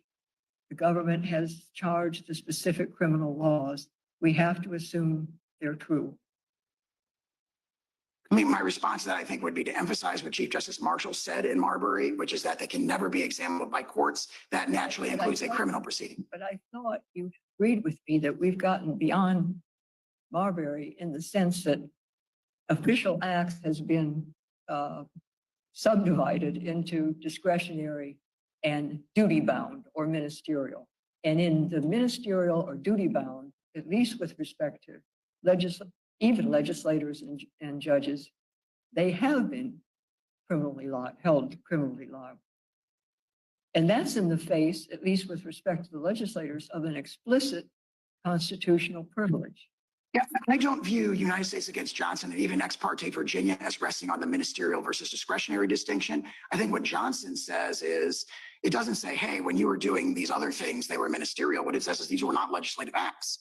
Right. And so it draws a distinction between legislative and non-legislative acts. So also, I think that's the right reading of Ex parte Virginia. They go on to say judicial act. In other words, the argument that picking a jury, I don't even believe they use the words, my recollection, ministerial. They say that because they were criminal acts. They were criminal acts. picking the jury based on race is a criminal act. And whatever Johnson did, I think it was the very same statute, fraud against the United States, that is before us today. Again, I would say that the distinction in those cases is between, in the judicial case, Johnson, the legislative case, Johnson, is between legislative acts and non-legislative acts. The distinction in Ex parte Virginia is between judicial acts and non-judicial acts. That phrase is used. And here, the distinction is between presidential acts and non-presidential acts. And everything that's alleged in the indictment is a presidential act. Your Honor, I see. Also, may I? There are a number of precedents or cases in which the Supreme Court has reviewed actions by the president. The seminal case of Youngstown Sheet and Tube, where the Supreme Court reviewed Harry Truman's seizure of the steel mills during the Korean War. There's also the case of Little versus Bareem, where Chief Justice Marshall reviewed the actions of President Adams when he seized certain vessels. Trump versus Hawaii was reviewing President Trump's order restricting the entry into the United States of nationals from certain foreign countries. How does that square with your position that the judiciary can never review executive action? All those cases fall squarely within the well-established exception in Ex parte Young, where the judiciary is allowed and does frequently issue declaratory judgments, injunctions, judgments against subordinate officers. These are presidents. These are presidents. Harry Truman was the president when he seized the steel mill. How does that comport with your theory? In that case, was an injunction against the Secretary of Congress, not against the president. This court has reaffirmed very recently that you cannot issue an injunction directly against the president. The court has no jurisdiction to do that. Cannot enter. It strongly indicates in Newdow against Roberts that the court can't even enter a declaratory judgment. The court can review presidential action if, on paper, they direct their judgment to a subordinate officer. Is that what you're saying? Because these are presidential actions. The court can definitely enjoin the actions of subordinate officers that violate the Constitution. That is Ex parte Young. All the cases fall within. I'm asking you a different question, because these are presidential decisions, presidential actions. And you're saying that the court can review presidential actions as long as when they issue the judgment, they issue it to a subordinate. In direct context, it can directly sit in judgment over the president's official. It's been established for over 200 years. You're using the impeachment judgment clause essentially as a negative implication with respect to that the civilian officer or president, of course, has to be impeached and convicted, and then nevertheless thereafter. If there is an acquittal, how are you using it in that regard? Because sometimes, and particularly in this case, the acquittal can arise from lack of jurisdiction, not actually trying the merits of the case. The impeachment judgment clause does distinguish between those sort of merits-related acquittals and non-merits-related acquittals. Frankly, the same sort of thing comes up in just criminal prosecutions under the double jeopardy clause, where a determination that the defendant is acquitted does not necessarily reflect an actual determination that they're not factually guilty. And in fact, this is emphasized in the OLC memo that they themselves address, that actually, that determination often reflects things that are distinct from the merits. So that doesn't, I think, in any way undermine the sort of double jeopardy force, so to speak, of the impeachment judgment clause. And one of the briefs indicated that Jack Smith is improperly appointed. Do you have a position there? It's a very persuasive brief, but I can see we have not raised it in this case. I think it raises very powerful questions, but we haven't raised it in this case at this time. Just about the effect of Blasingame. If we say we can't determine if these acts are official or private, I want to stay away from that. I'm going to say ministerial or discretionary. And Blasingame characterizes it in terms of office seeker versus office holder. What is your position about, would we have to remand it for the district judge to decide in the first instance whether these the 4 points that the defense has made against imposing criminal liability hinge on whether the acts are ministerial, discretionary, official, private, however you want to characterize it? I used a phrase from Clinton against Jones, which says purely private conduct is what can be, subject to judicial process after a president leaves office.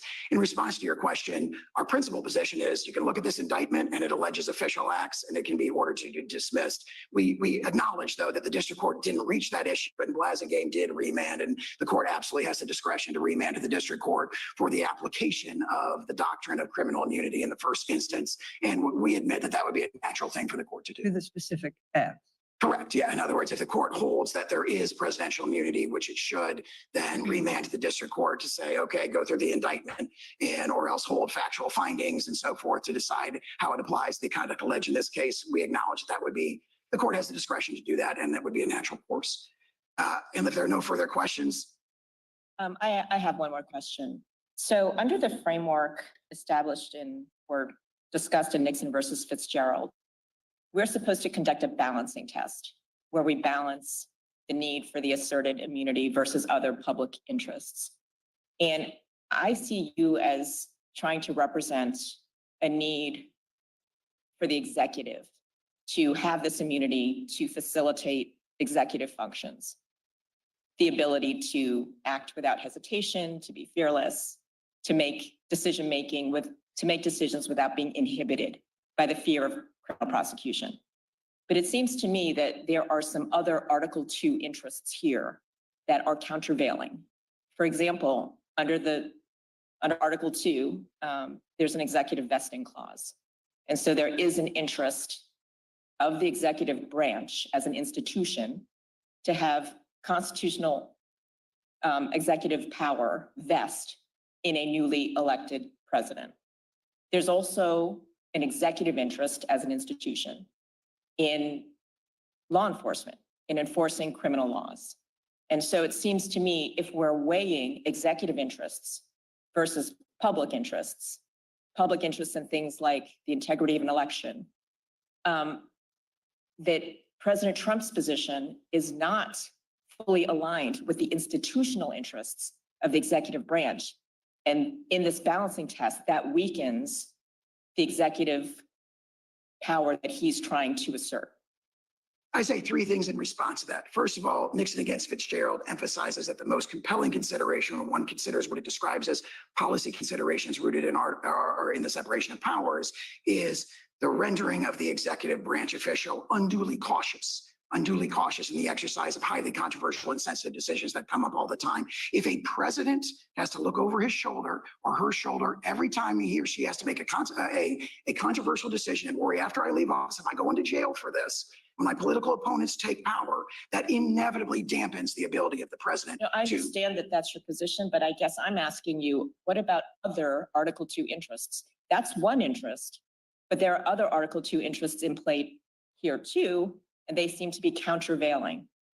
The interest in executive vesting, the interest in law enforcement, those are also executive branch interests. And how should that affect the analysis? Those, to the extent the court conducts a balancing, our principal position is you can go back to Marbury versus Madison and adopt a categorical rule, which is also referenced in Nixon against Fitzgerald. But to the extent the court reaches the balancing of policy considerations, those are decisively outweighed by the sort of republic shattering consequences of subjecting our chief executives in an endless cycle to prosecution once they leave office. The founders were very much against that. They were deeply concerned with that. You see that in Hamilton's writings in Federalist 65, 69, and 77. You see it reflected in Madison's concern about newfangled and artificial treasons in Federalist 47. And that is the original meaning of the Constitution.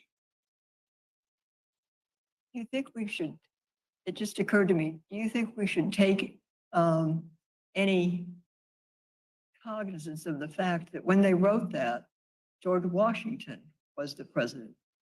I mean, a very, very strong executive. The Congress was brand new. Everything else was brand new. And things have balanced out. I mean, we've got a strong Congress, we've got a strong judiciary, and we've got a strong president. I think that if you look at the writings of the founders, they were definitely looking past the presidency of George Washington, obviously an iconic figure, looking past the presidency of George Washington to future presidencies. And they correctly anticipated that the nation what they were deeply concerned about was that the nation would devolve into factions. Factionalism did not govern the presidency of George Washington because of his moral authority. However, immediately when you got to Adams and Jefferson, you immediately devolved into factions. They correctly anticipated and were deliberately looking past that presidency to the future of the Republic, a tradition that stood for 234 years until last year when it was shattered by the indictment of President Trump. And if the court has no further questions, we would ask the court to reverse. And if the court rules against us in any respect, we renew our request that the court stay its mandate to allow us to seek further review, both en banc and or Supreme Court review. And you give that 5 minutes. Thank you, Your Honor. Okay. Mr. Pierce. Good morning, and may it please the court. Never in our nation's history until this case has a president claimed that immunity from criminal prosecution extends beyond his time in office. The president has a unique constitutional role, but he is not above the law. Separation of powers principles, constitutional text, history, precedent, and other immunity doctrines all point to the conclusion that a former president enjoys no immunity from criminal prosecution.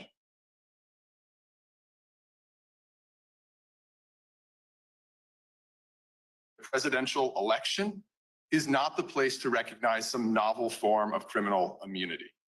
Now, I want to start with jurisdiction, as Judge Childs raised. It is our view that the court has and should entertain both claims before it. With respect to the immunity claim, I think this court's decision in Cisneros 10 years after Midland Asphalt did allude to a type of separation of powers claim that would involving presidential immunity. I think Judge Henderson pointed out the Supreme Court itself has acknowledged that this idea of an explicit guarantee is more of a suggestion than some sort of statutory prescription. But there's been no cases since then.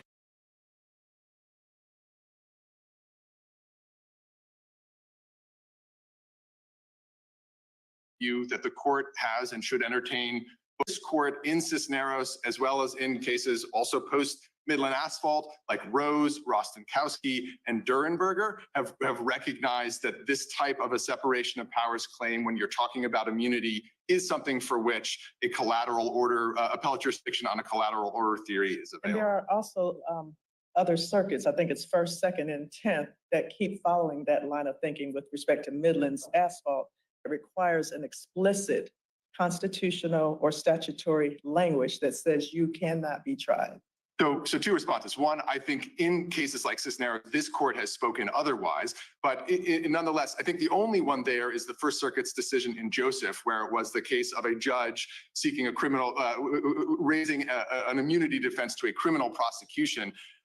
As this court acknowledged in both, I believe, Rostenkowski and Durenberger, that's in some tension with, or it didn't acknowledge that, but the case, the court there talked about Claiborne and Hastings, which are 9th Circuit and 11th Circuit cases. I think Judge Easterbrook, in his shock opinion, noted that when it deals with a personal immunity like that, it's different than the kind of transactional immunities that were considered in the 10th and the 2nd Circuit cases. And at the end of the day, I think we do, so sort of a small point of common ground between us and the defendant.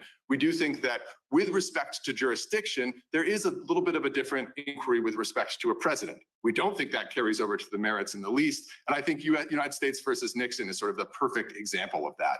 There, the court said it would be unseemly to hold the president, to require the president to go into contempt.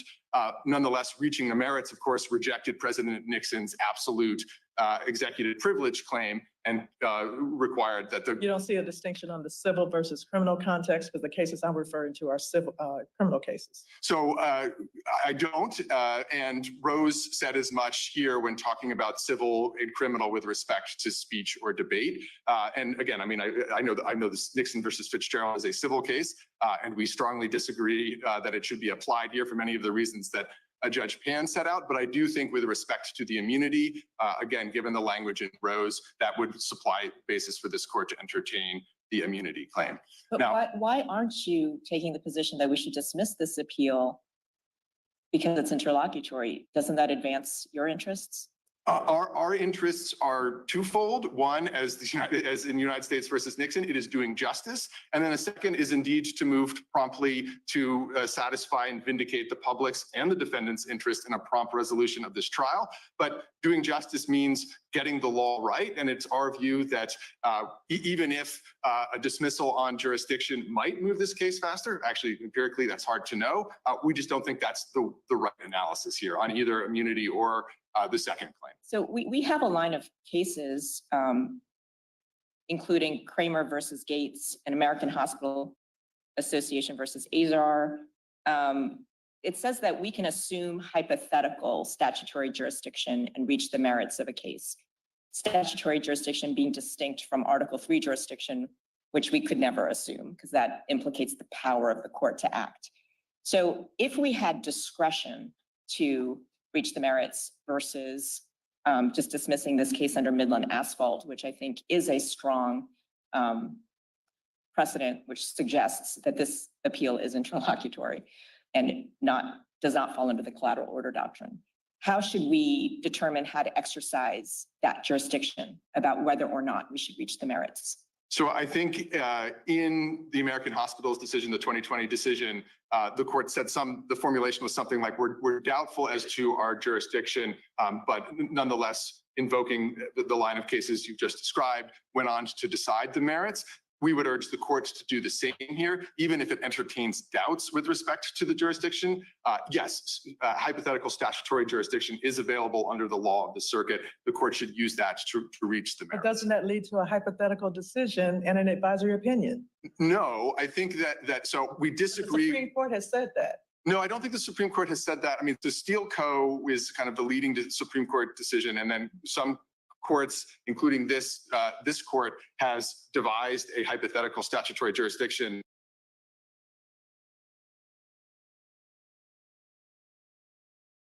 Say, nonetheless, as an alternative holding, here's how we would come out on the merits. That I think would be improper, and that is what I understand the American Oversight Brief to be suggesting at footnote 11 on page 20 of its brief. That I don't think is something the court could do. I understand the hypothetical statutory jurisdiction piece to allow the court to say, you know what, this is hard. There might be arguments on both sides. We think that we assume hypothetical statutory jurisdiction. We move forward. We decide the merits. Now, let me ask you about Marbury versus Madison. What's your interpretation of its progeny, or even the case itself? So our interpretation is much closer in line with what I think I heard Judge Pan setting out, and similar to yours. It certainly does not erect a unreviewable power for the presidency. I think the sort of the prime example of that is the Steele-Sheezer case, the Youngstown case. That was President Truman closing the steel mills. That was the court coming in and reviewing that. We see that all the way through to the present. And so it's hard to see any world in which the court just says, we can't intervene here. We do see, I accept the court's, Judge Henderson, the distinction between sort of ministerial and discretionary acts. Compliance with the law is not some sort of discretionary call, right? It is something that I fully endorse or agree with the idea of the paradox of a president, on the one hand, having the Article 2 take care responsibility, and on the other hand, sort of seeing the law as compliance with the law as optional. Let me switch. Excuse. How do we write an opinion that would stop the floodgates? Your predecessors in their OLC opinions recognized that criminal liability would be unavoidably political. So a couple of responses. For one, of course, that was with respect to a sitting president. I think the analysis is extraordinarily different with respect to a former president, which OLC in that very same, I'm sorry. But not with respect to being necessarily political. Well, I think there is a political process which is impeachment, and we can talk about that, but there is a legal process which is decidedly not political. And that is a process which has the kinds of safeguards that a couple of members of the court here have already referred to. We're talking about prosecutors who follow strict codes and who are presumed to act with regularity, grand jurors, petit jury eventually, and this court sort of standing, Article 3 court standing above it. But I also want to push back a little bit against this idea of a floodgate. At least since the Watergate era, 50 years ago, has there been widespread societal recognition, including by presidents and the executive branch, that a former president is subject to criminal prosecution. And Nixon was not about private conduct. Nixon was about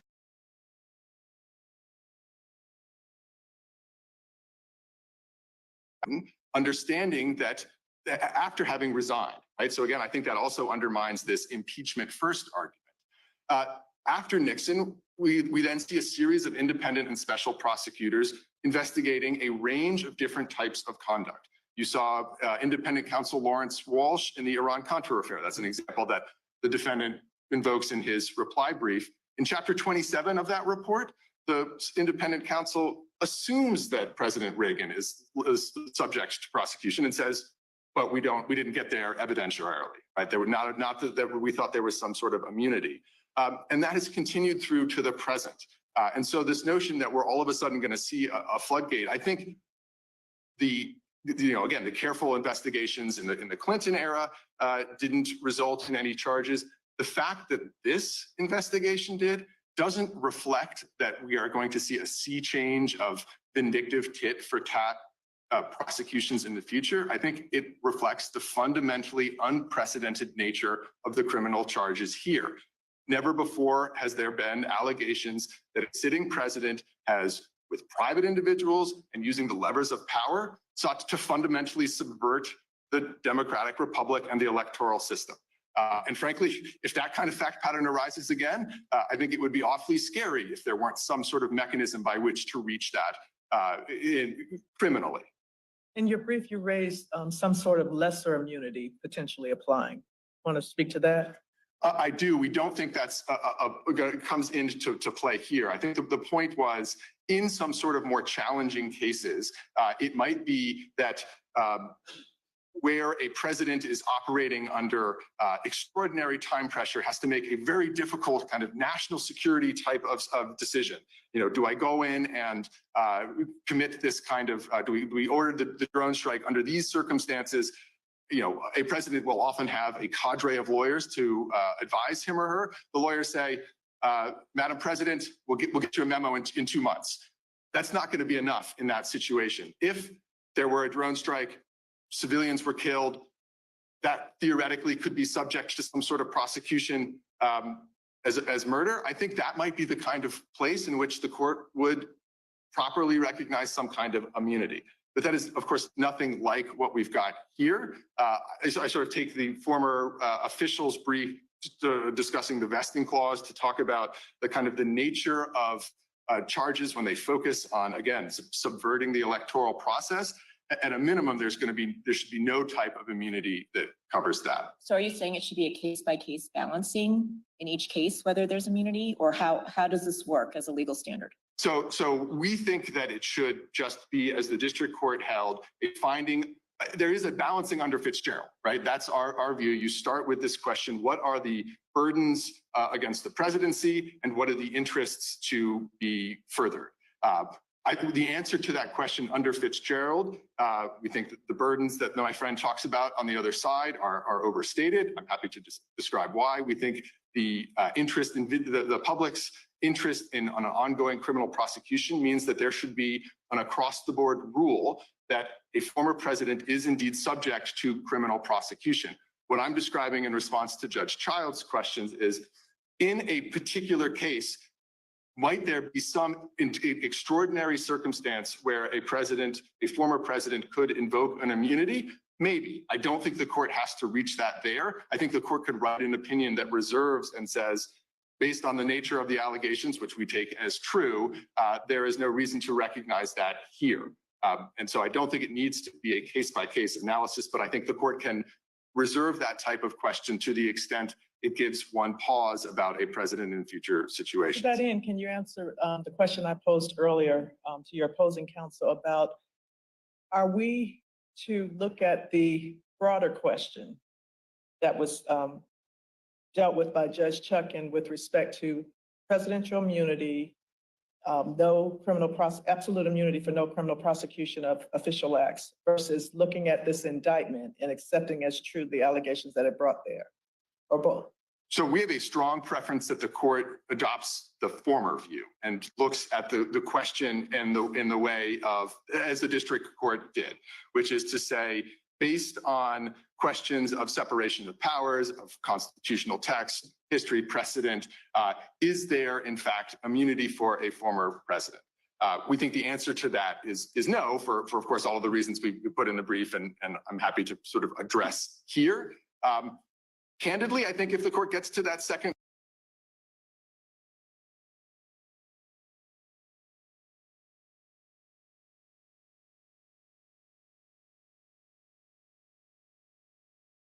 to say here, a president orders his SEAL team to assassinate a political rival and resigns, for example, before an impeachment, not a criminal act.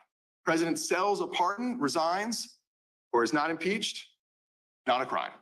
I think that is extraordinarily frightening future, and that is the kind of, we're talking about a balancing and a weighing of the interests. I think that should weigh extraordinarily heavily in the court's consideration. Let me ask you about the effect of Blasingame. What is it? How does it either bind us? How is it persuasive for us? So I think it formally has no application at all, because of course, very early on in the opinion, the court says we're not dealing with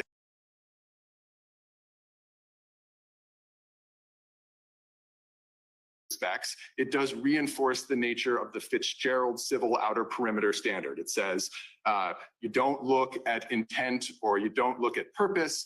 Context plays a more important role than often the content of communications. I think that the significant change, of course, is the acknowledgement of the looking at a president, whether that president is acting in his or her role as office seeker or office holder. But again, to go back to my response to Judge Childs's question, although that would change the nature of whether may change the nature of whether certain things are or are not official acts in the indictment, we just think that's entirely the wrong paradigm to use. We think under Fitzgerald, in fact, that would be inconsistent with Fitzgerald's reasoning, and also just irreconcilable with the nature of how criminal law works. I mean, to say that we're not going to take account of motive or intent, there are plenty of acts that every day. I mean, for example, if I were to encourage someone not to testify at trial because I wanted to go on a hike with that person, it's not a crime. If I were to encourage someone not to go on a hike because their testimony at trial, encourage them to skip their trial testimony because their testimony was going to incriminate me, it's the same underlying act. And now when you map that on to the presidential context, you come up with some of the frightening hypotheticals where as long as something is plausibly official, even if it involves assassinating a prominent critic or a business rival, that would seem to then be exempt potentially from criminal prosecution. We certainly wouldn't concede that if that's the world we need to live in. I think we would advance plenty of arguments below, but we really, but those arguments themselves would create satellite litigation that are an additional reason not to go down this route. But looking and thinking about your answer about potentially not looking at motive and intent, when there is a criminal prosecution, that mens rea and that intent is part of the actual statute charged criminally. Yes, precisely. And that's why it wouldn't make sense to then come in and use this non-motive intent. As I understand how Fitzgerald outer perimeter standard might work, it could say those types of official acts, official conduct, that is something from which the president is immune. You don't ever get to that second question of, well, did that person act then with mens rea? Can we prove it beyond a reasonable doubt? Because it is at least under a theory where it's not available at trial, then there's no way to reach that conduct. When we're looking at this indictment, though, back to Judge Henderson's question about the use of blasting game, some of the acts are same or similar, and there was direct discussion of it in that opinion as determining whether it was office seeker versus office holder. So do we use blasting game at least for that? So if this court decides the case the way the district court did, then I don't think blasting game has any role to play at all, because there is no question of whether, was this act official or were these sets of allegations official? The question is, based on a Fitzgerald analysis and history, precedent, et cetera, is there any quantum of immunity for a former president? We think the answer to that question is no. There's no reason, as the district court also found, to turn to the indictment and consider this outer perimeter, this civil outer perimeter standard. How about if you don't decide it the way the district court did? If you don't, I suppose a lot would. On the blasting game. So there are a lot of different ways this court could not decide it that way. I think to pick up on my response to Judge Childs, we certainly stand by our view in the brief that some substantial number of allegations would fall outside of an outer perimeter, and that I think is enough to affirm. I think either parties are urging the court at that point to then send, of course, the case back to the district court. I think that then would create a series of challenging questions that I mentioned earlier. What are the evidentiary theories under which that evidence could potentially come in? But it would be our strong view, and we would want, if the court followed that route, which we urge the court not to make clear that immunity is an on-off switch, right? This is the immunity appeal. If the court says we affirm, we send it back, there's no immunity, then other things become evidentiary questions or questions really of jury instructions, in which any appeal is then an appeal from a final judgment, if any final judgment. And the immunity defense is never lost. Well, I don't think it's immunity at that point. I think this court will, in what I've just described, will have said there is no immunity. There may be some types of other challenges as evidence comes in at trial. But again, I think that would lead to this extraordinarily complicated litigation that is not the top line reason, but certainly among the reasons why the court should not go down that path. Since President Trump concedes that a president can be criminally prosecuted under some circumstances, he says that that is true only if he is first impeached and convicted by Congress. Do you agree that this appeal largely boils down to whether he's correct in his interpretation of the impeachment judgment clause? That is, if he's correct that the impeachment judgment clause includes this impeachment first rule, then he wins. And if he's wrong, if we think the impeachment judgment clause does not contain an impeachment first rule, then he loses. So I think that's basically right. I mean, the defendant's theory over the course of this litigation has evolved a bit. And I think now before this court, I understand the argument to be principally sort of a principal submission to be, as you've just described, this, what we call in our brief, the conditioned precedent argument, that there is only liability, criminal liability for a former president if that president has been impeached and convicted. And that is wrong for textual, structural, historical reasons, and a host of practical ones, one of which I'll start with, again, to just amplify the point. It would mean that if a former president engages in assassination, selling pardons, these kinds of things, and then isn't impeached and convicted, there is no accountability for that individual. And that is frightening. Now, to go back to some of the textual and historical and structural, my friend on the other side sort of suggests this is what the founders were talking about and this is what they were worried about. I think that's entirely an inaccurate representation of the founding era history. There's basically no discussion of the impeachment judgment clause, which I take the defendant's principled textual argument to be. What the impeachment judgment clause did was two things, as the district court described, right? It constrained the sanctions that Congress could place on an impeached and convicted officer, not only a president, any kind of officer, to removal or disqualification. And then it made clear that that impeachment did not impose some sort of preclusive bar on subsequent criminal prosecution. You would think that if there was this kind of impeachment first requirement, impeachment and conviction first, you might actually find something somewhere in the sources, the framing, the convention in Philadelphia, the ratification discussions, early history. There was nothing of that. We've cited certain things in our brief from James Wilson, from Edmund Pendleton, from Representative Dana that say this. Justice Story. I don't hear the defendant to offer anything other than, well, Hamilton. All that Hamilton was describing was the undisputed point here that a sitting president can't be subject to criminal prosecution until that sitting president is no longer in office, whether the removal from office is through impeachment and conviction or simply the end of the term. Now, one structural point as well that I just want to quickly make, the district court made this, which is if this rule were right, that would if the condition precedent rule were correct, it would pose significant separation of powers problem of its own. It would basically mean that the executive branch would only be able to prosecute someone if Congress had acted. And there are all sorts of reasons why, of course, Congress won't act. For one, they've never believed that it was required. And also, in certain instances, they may decide that they don't have jurisdiction. Many of the members of Congress seem to hold that view with respect to the defendant's second impeachment. Right. Thank you very much.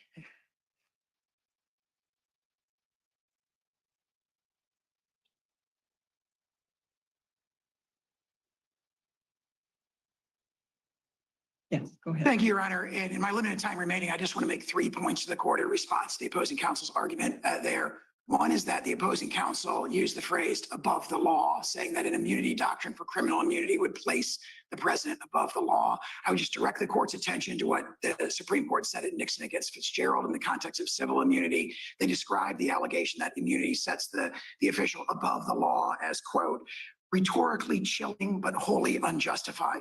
The U.S. Constitution, the separation of powers, the executive vesting clause, the impeachment judgment clause, these are the foundational and fundamental law of our country, and the president's immunity is determined on that. So that is more rhetoric than reality, is what the Supreme Court said in Nixon against Fitzgerald. I'd also point out that when it comes to the question of whether or not the indictment alleges solely official acts, the indictment does not allege that President Trump did anything wrong after he left office. So it focuses solely on acts that he took while he was in office, and that's a telling indication that we're dealing with official acts here. And then finally, I would address Judge Henderson's your question about the floodgates, and I tie that to what my opposing counsel said about a so-called frightening future. The frightening future that he alleges, where presidents are very, very seldom, if ever, prosecuted because they have to be impeached and convicted first, is the one we've lived under for the last 235 years. That's not a frightening future. That's our republic. What he is forecasting is a situation where the floodgates will be opened. We are in a situation where we have the prosecution of the chief political opponent who's winning in every poll. Presidential election upcoming next year and is being prosecuted by the administration that he's seeking to replace. That is the frightening future. That is tailor-made to launch cycles of recrimination that will shake our republic for the future. If you have the impeachment judgment clause, as you indicate impeachment, then conviction, but then the president either resigns, is removed, and then later on is prosecuted for a different crime. Can that happen, or is there immunity there? Not sure I understand the hypothetical. Could you say it again? I apologize. Just indicating that if you're resting on that there must be impeachment and conviction, and it's for one set of crimes, but then later on the president either is removed from office or resigns, and later on there's a prosecution for something different. Is there immunity for that later crime? Yes, I think that's the better reason. Obviously, it's not presented in this case because we have a close match between the conduct, the underlying conduct or transaction occurrence that's alleged in the articles of impeachment, of which there was an acquittal, right? Which is the strongest case for double jeopardy, and between the facts alleged in the indictment. But if there were like an unrelated prosecution, you just made a statement about he's only being prosecuted for crimes while in office. And so that's why I'm asking about leaving office and then thereafter being prosecuted for something different. have to be under the plain text of the Constitution. The best reading would be he has to be impeached and convicted for the thing that he subsequently prosecuted. So if he were impeached, convicted, and removed from office, and they charge him with another official act that was unrelated to the impeachment, I think that what Chief Justice Marshall says in Marbury would still govern. I think that's obviously it's not presented in this case. The court doesn't have to decide it, but that'd be my answer. So I just want to confirm, your position is if President Trump had been convicted after his impeachment trial on incitement of insurrection, if he'd been convicted, then this prosecution would be entirely proper. Which I would say that if you were impeached and convicted for the same and similar conduct, then that would authorize a subsequent prosecution. Because we have many other issues with this prosecution. Is that a yes? So I do. Because I think you said in your brief that impeachment for incitement of insurrection is based on the same or related conduct as that which is in the indictment. Yes, I agree with that. So if he had been convicted by the Senate, then this prosecution would be entirely proper, correct? I would not phrase it that way because there's lots of other problems with this prosecution that we've raised in extensive pleadings to the district court. He could be prosecuted. Under the impeachment judgment clause, if he had been convicted by the Senate when he was impeached for incitement of insurrection on same or related conduct as what's in the indictment, then this prosecution would be properly brought. There's a prosecution could be properly brought. This prosecution, which has tons of other problems with it. I just want to be very clear about that. I'm making any concession that this prosecution is. All right, let me try one more time. Under your interpretation of the impeachment judgment clause, if President Trump had been convicted when he was previously impeached on same or related conduct as that which is in this indictment, the government could properly prosecute him for that same or related conduct. Yes or no? Potentially, provided they qualified with all kinds of other legal doctrines that are violated in this case. So I admit that a prosecution. I'm only asking you under your interpretation of the impeachment judgment clause, is that proper? Is that allowed? And I stand on my prior answer. I think we're agreeing. I understand there might be other reasons why you would challenge this prosecution. I'm saying based on your interpretation of the clause, this prosecution would be properly brought. I would not say this prosecution, be very clear about that. But it's a prosecution based on same or related conduct. This prosecution, which has many other issues related to it, what I would say is that the impeachment judgment clause authorizes the prosecution of a president who's been impeached and convicted by the Senate, which President Trump. All right, we'll make it a hypothetical. Say a president was impeached and convicted on a charge of incitement of insurrection that is under the same allegations as a criminal indictment. He's convicted. Then the government could bring a prosecution for the same or related conduct, correct? Don't disagree with that.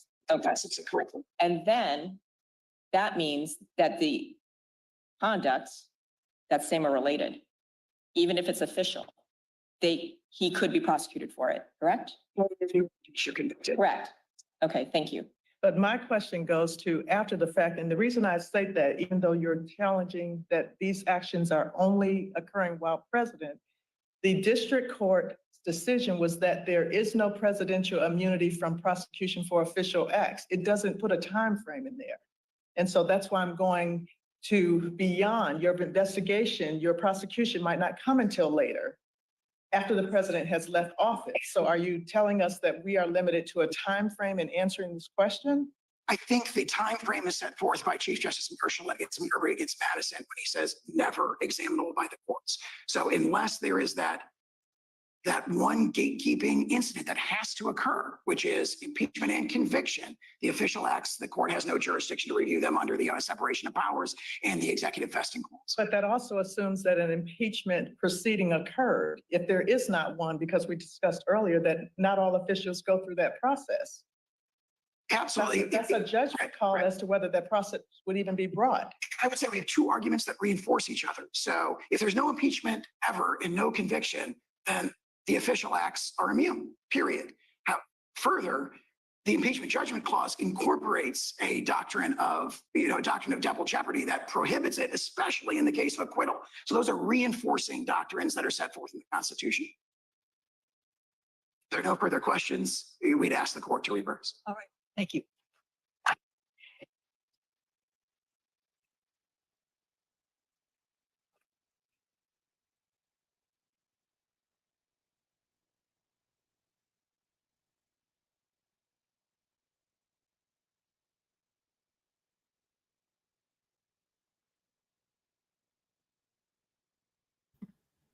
That over? Today, a three-judge Oh, panel of the geez, it D.C. sure Circuit is. Court of Appeals heard oral argument.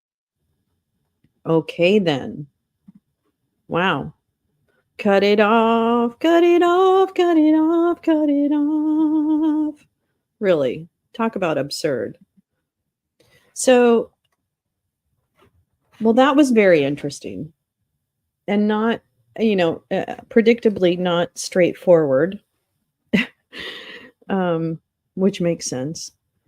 But I think that was quite a mic drop at the end with Judge Pan coming in and saying, but wait a minute. So are you saying that if these charges or related charges were brought and wait, what was the scenario she painted?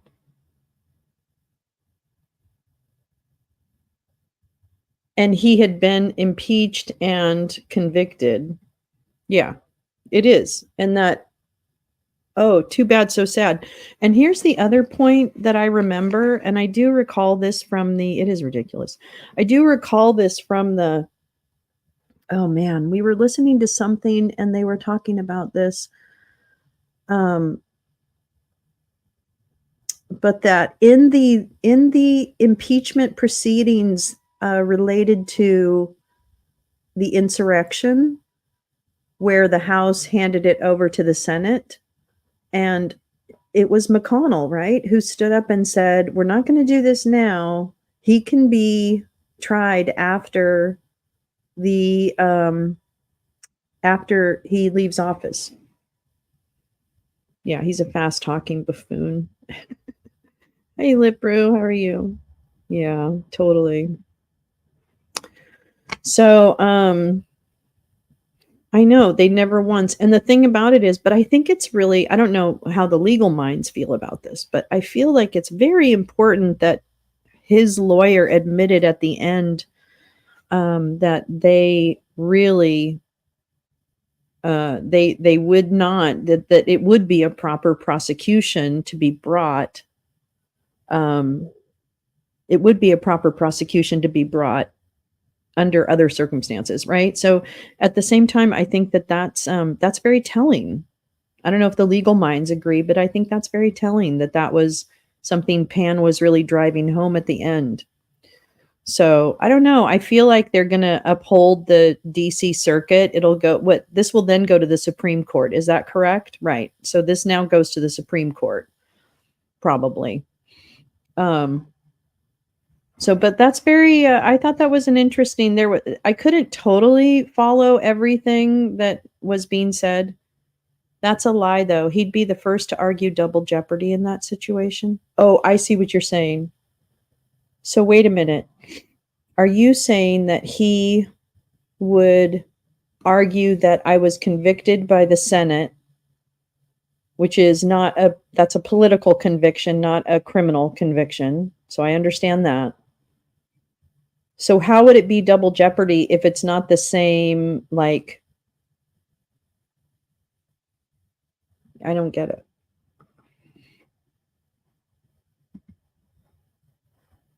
Yeah, right. Hey, Dempsey, how you doing? Heard any good arguments lately? Well, yeah. Yeah. Okay. All right, good. Okay, so I think I understand that. So in my mind, it seems that oh no, I get it. No, I totally understand. Yeah. Right.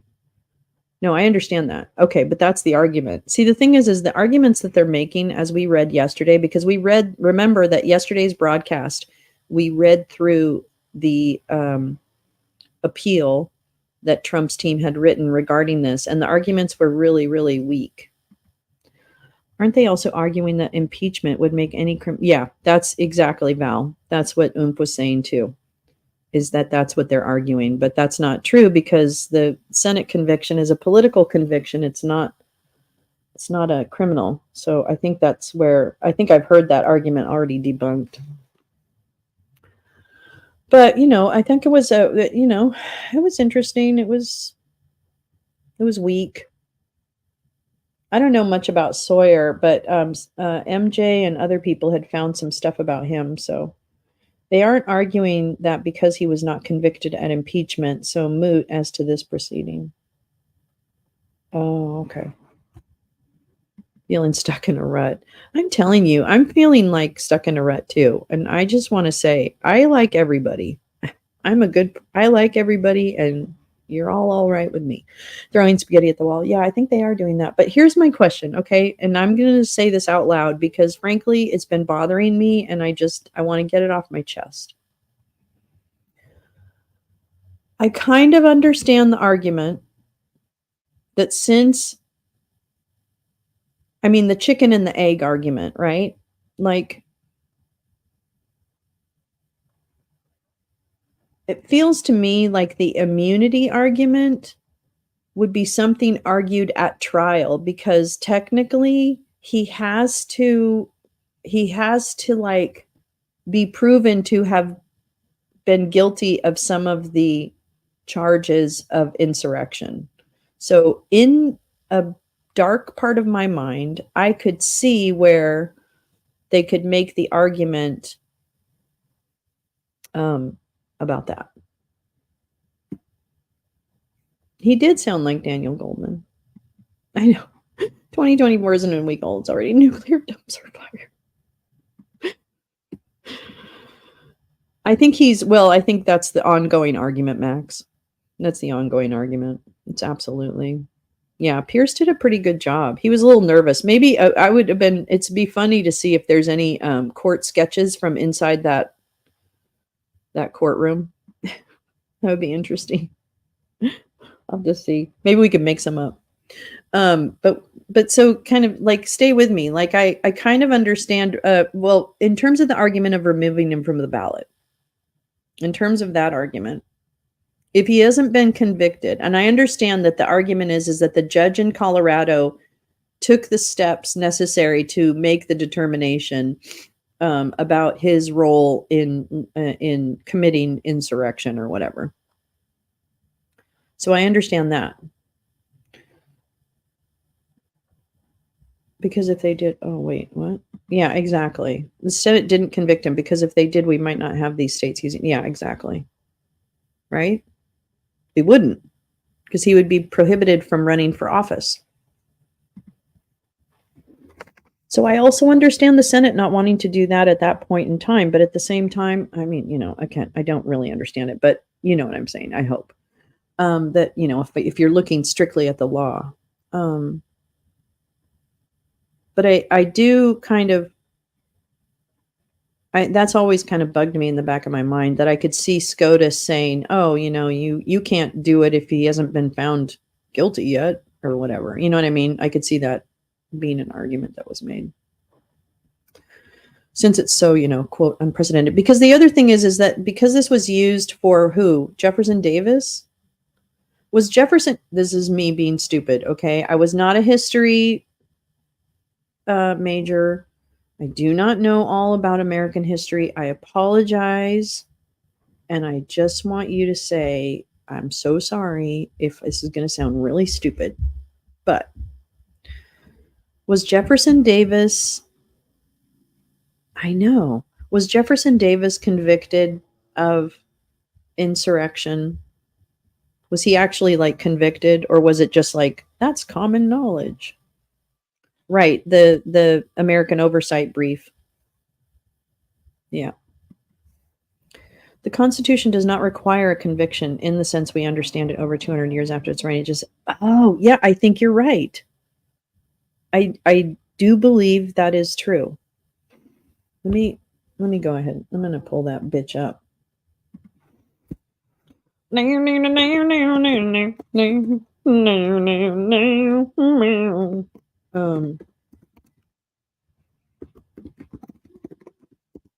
Boop.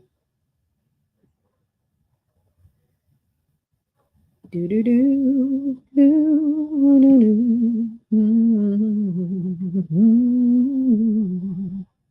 Okay, hold on. Oh, god damnation. That's not it. That's not it. That's not it. That's not it. Oh, here we go.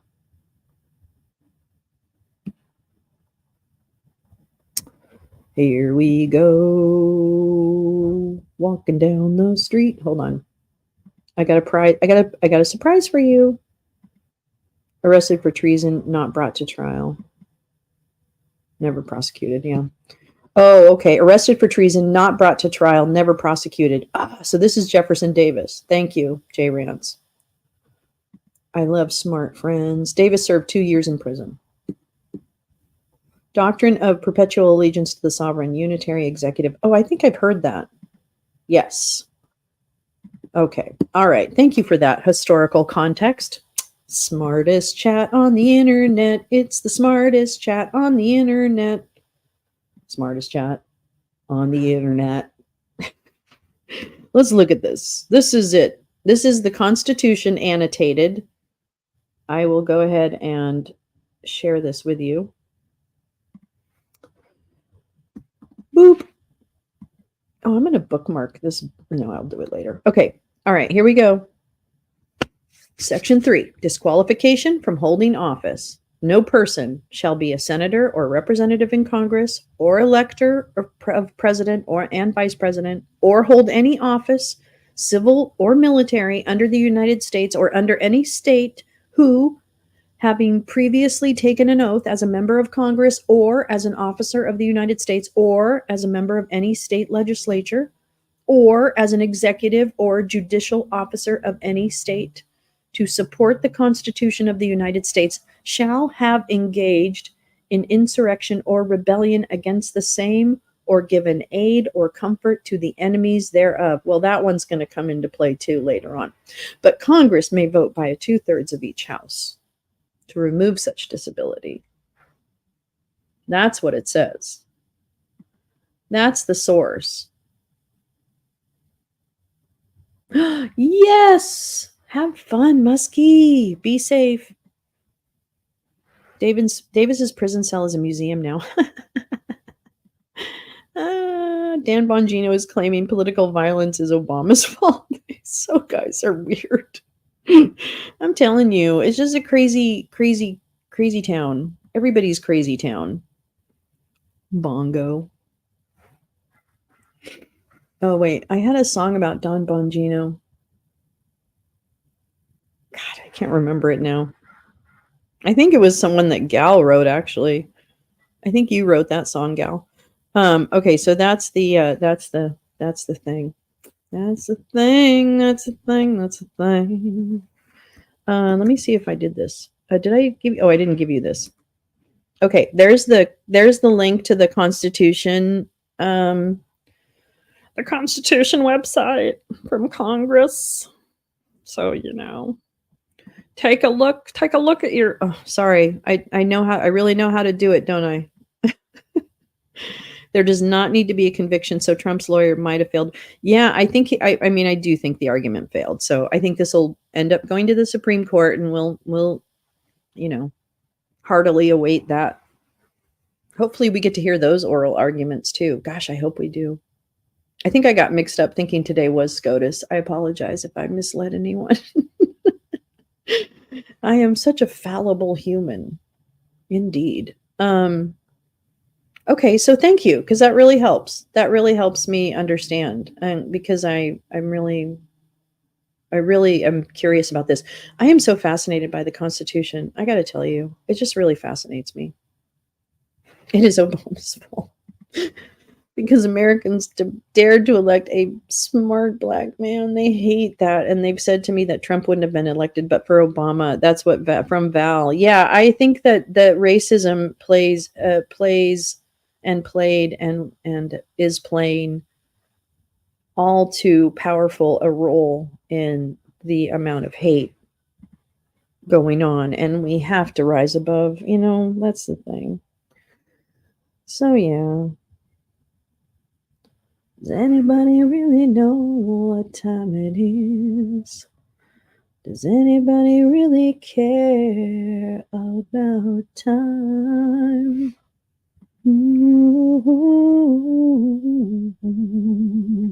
Oh God. No, MJ, we'll watch the Federalist Society, SCOTUS, decide to uphold their oath to unitary executive theory. Oh, fuck.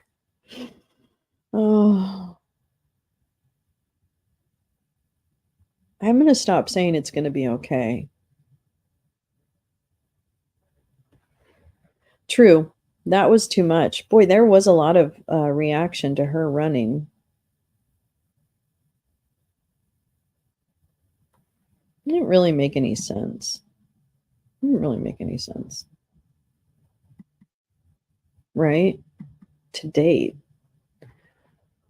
I don't know. Yeah, I mean, I guess it's like to dare. I see, to dare. Yeah. I think this is why, like my spidey sense is wanting to, like, I feel like very exposed talking about like whatever kind of like nonsense or discord there is on Twitter. And with people, like I don't even want to give it any energy. And I feel like that to me is a signal that it's really time to just like be still and listen, like it's all right. There's always going to be people that are against you and all that kind of stuff. So that I need to just like move on from, and that's fine. But I think that what's interesting is that I think it's like indicative of like the wider, I don't know, it's kind of like a little bit of panic. Like a little bit of panic in the ether. And I really want to be, when that happens, like I used to run a high school, right? High schools are chaos in a building. That's what it is. It doesn't matter what's happening, what isn't happening. There's always some level of chaos. So I got really used to dealing with chaos. And I feel like when chaos starts, that's when I get calm, or certainly aspire to. So that's what I say, that when I say it's going to be okay, it's not because it's going to be okay. We have to be in action for it to be okay. What I mean is that I'm going to resist giving into panic. And I'm going to use that as an opportunity to remind myself that I better do more listening and learning. And that's like what I'm always telling myself, right? Do we do it all the time? No, that's not, whatever. Really, this is so true. Like, I didn't even know what, it doesn't matter if I like Hillary or don't like Hillary. She's smart. I actually did see what the Clinton Foundation did in some parts of the world, and it wasn't bad. I'm going to tell you, there are worse nonprofits in the world than Clinton Global Initiative. But, whatever. We can argue that all day long if we want. But keep calm and carry on. And you know what? I was listening to Dave Troy's space yesterday on, kind of his look ahead of 2024. And, the theme that emerged for me, of course, was media literacy. Like, know your information, know where it's coming from, really, take a second look at the information that you're getting, and really look at the sources. Of course, that's media literacy for me, which is my hard on. I have a hard on for media literacy, so I was really happy to hear that. So definitely that. But then the other thing that I really walked away from his space with was turnout. That our jobs are not only to stay in the information space and try and provide as good as information as we can, and for me, as entertaining as it can be, right? So there's like that. But also for us to really engage in how do we actually get people to the polls? Like, what's my action in that?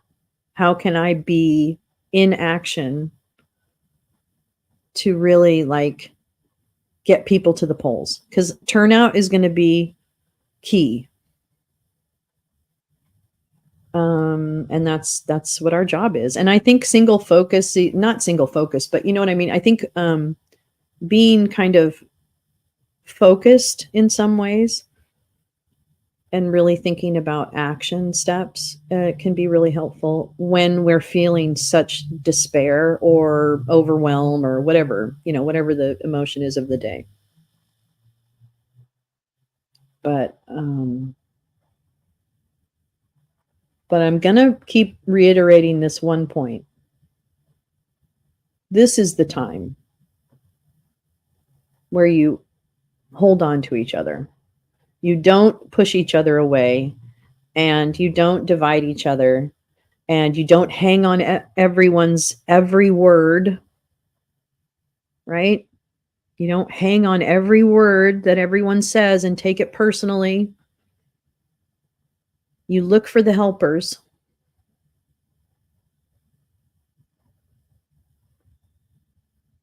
And if we pull in the same direction somewhat, then we can have the more perfect union, or we can move a step closer. You know what I mean? Like, I just,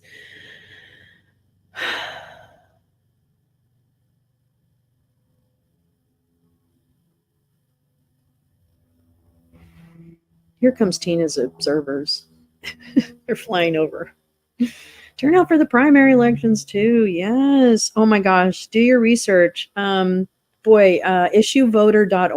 Issuevoter.org. That it is such a I actually had a chance to meet the young women who created that.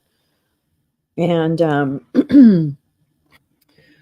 they are amazing. And issuevoter.org is it's nonpartisan, and it basically allows you to look at the actual issues in your races locally and give them and dig into, because I remember filling out the ballot. What was it? I think it was 2018. No, I think it was 20. I don't remember when it was. Anyway, it was the Los Angeles County, whatever. It took me a couple days to visit all the websites I needed to, especially around the judges. Learning what judges stood for was very difficult to do. So I highly recommend finding resources that you appreciate, that you trust, or, whatever that means these days. And dive in. Yeah. I mean, I don't know. I mean, I think that it's really, I don't know. I think it's just, I'd rather be doing something that's for me. Oh, no problem. Blue Eyism, please do. Did you ask a question and I didn't see it? I'm so sorry. Forgive me. Oh, no, you didn't yet. Okay. Yeah, no, it was interesting. I don't know. You guys, okay, so okay, here we go. We're going to do like a little, I wonder if we can do a poll. Hold on. I wonder if we can do a poll. Oh, I don't think I can. Oh, maybe I can. Let's see. Oh, I guess I can't. All right. So give me a 1 in the chat if you think that Trump's team won today. Give me a 2 in the chat if you think the government won today. Informal poll, everybody. 1 for the Trumpy team, 2 for the Govies. Yeah, I don't know. Yeah, I think too. I think it's, I mean, that's the thing. I think they're going to send it. What does this mean? They send it back down to the district. Wait. So this means it goes back down to the district court. That's right. Dempsey too. Right. So it goes down. Wait, so it goes back down to the district court and then it will go wait, what? What happens next? That's terrible. I should know that. I should know this stuff before I'm going to talk to you about it. I'm going to see what Titus is saying. Can you guys hear this?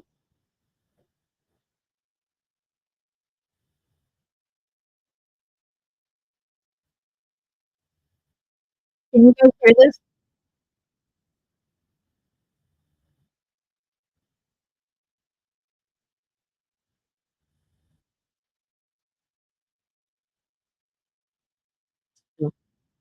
True. Oh, okay. Oh, hold on. Hold on.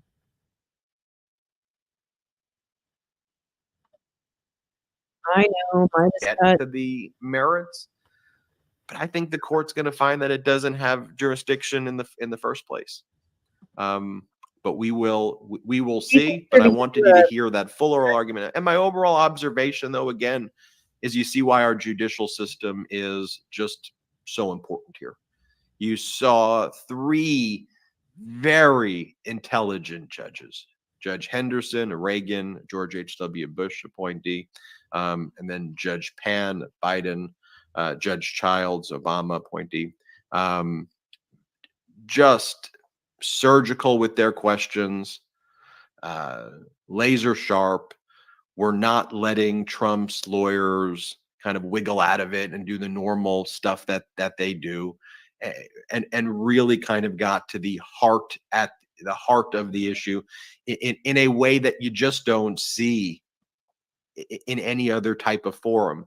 This is why Donald Trump and MAGA, unfortunately, wants to harm our judicial system. They like the Jim Jordan, James Comer style of things. I mean, think about that for a moment. How refreshing was to hear the intelligence radiate from this bench, from this panel, when Okay. you're used to Well, hearing, all right. James Comer. Okay. All right. Thank you very much for that. But before we get into you selling me meat that other people, that Nazis sell, I'm going to leave. Yeah, I'm going to say Midas Touch, please do not sell Moink anymore, or influence that company not to buy to sell or buy advertising with RSBN. It's not a good look. So that's all. That's all I mean by that. Okay, sorry. Open mouth, insert foot. I've been doing it all morning. I do it all the time.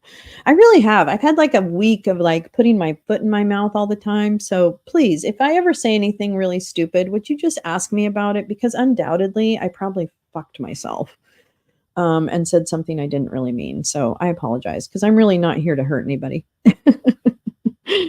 So anyway, yeah, so that's yeah, they can't, they need, Midas could probably influence Moink to not advertise with RSBN. I don't know. I feel like that's something that could happen. And that would probably be the best outcome.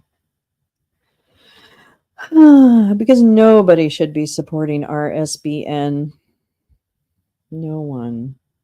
So what he was saying before we were able to get the sound to you guys, or before I was able to get the sound to you guys, was you guys, gals, he, she's, and theys, was that he expects, Ben Mycelis expects that they might have a decision within the next 5 days.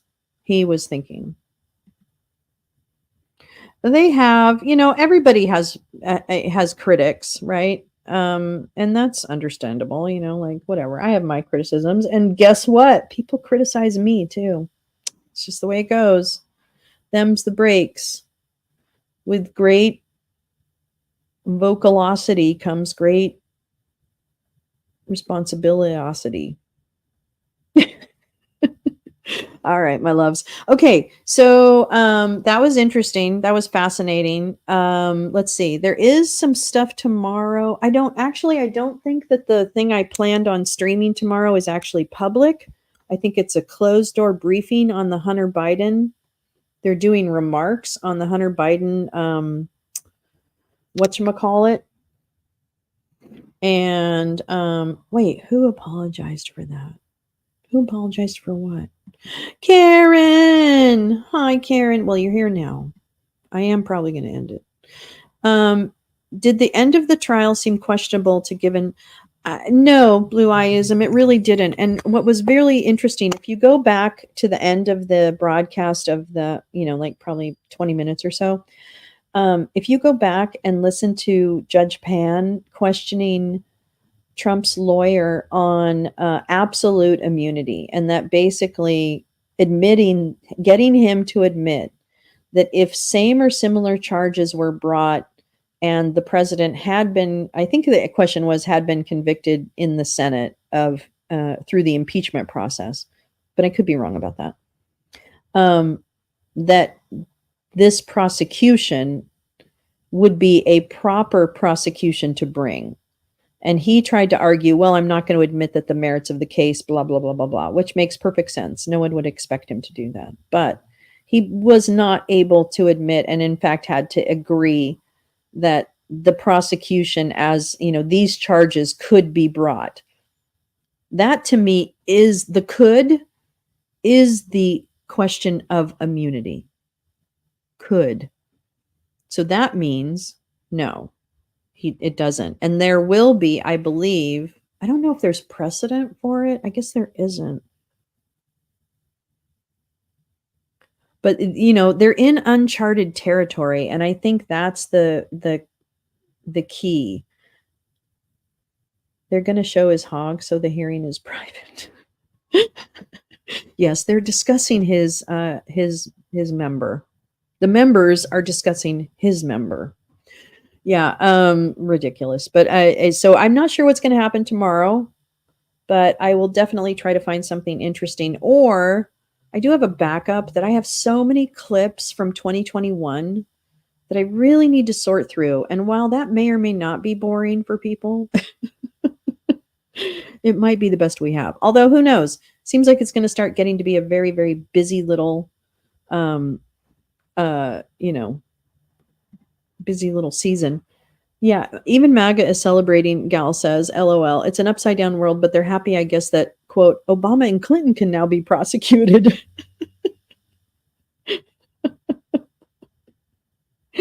Okay. Yeah, because that's how people who believe in law and order think. It's all about revenge. Jesus Christ. What a world. What a world. Anyway. All right. Well, on that note, I'm going to bid adieu, and I will definitely see you. Please watch for any announcements for tomorrow's broadcast. Right now, I have a placeholder up there, and we'll probably stick with that. But for now, thank you, and have a wonderful Tuesday. And I'm sure I will see you next Tuesday, but I'm also seeing you this Tuesday.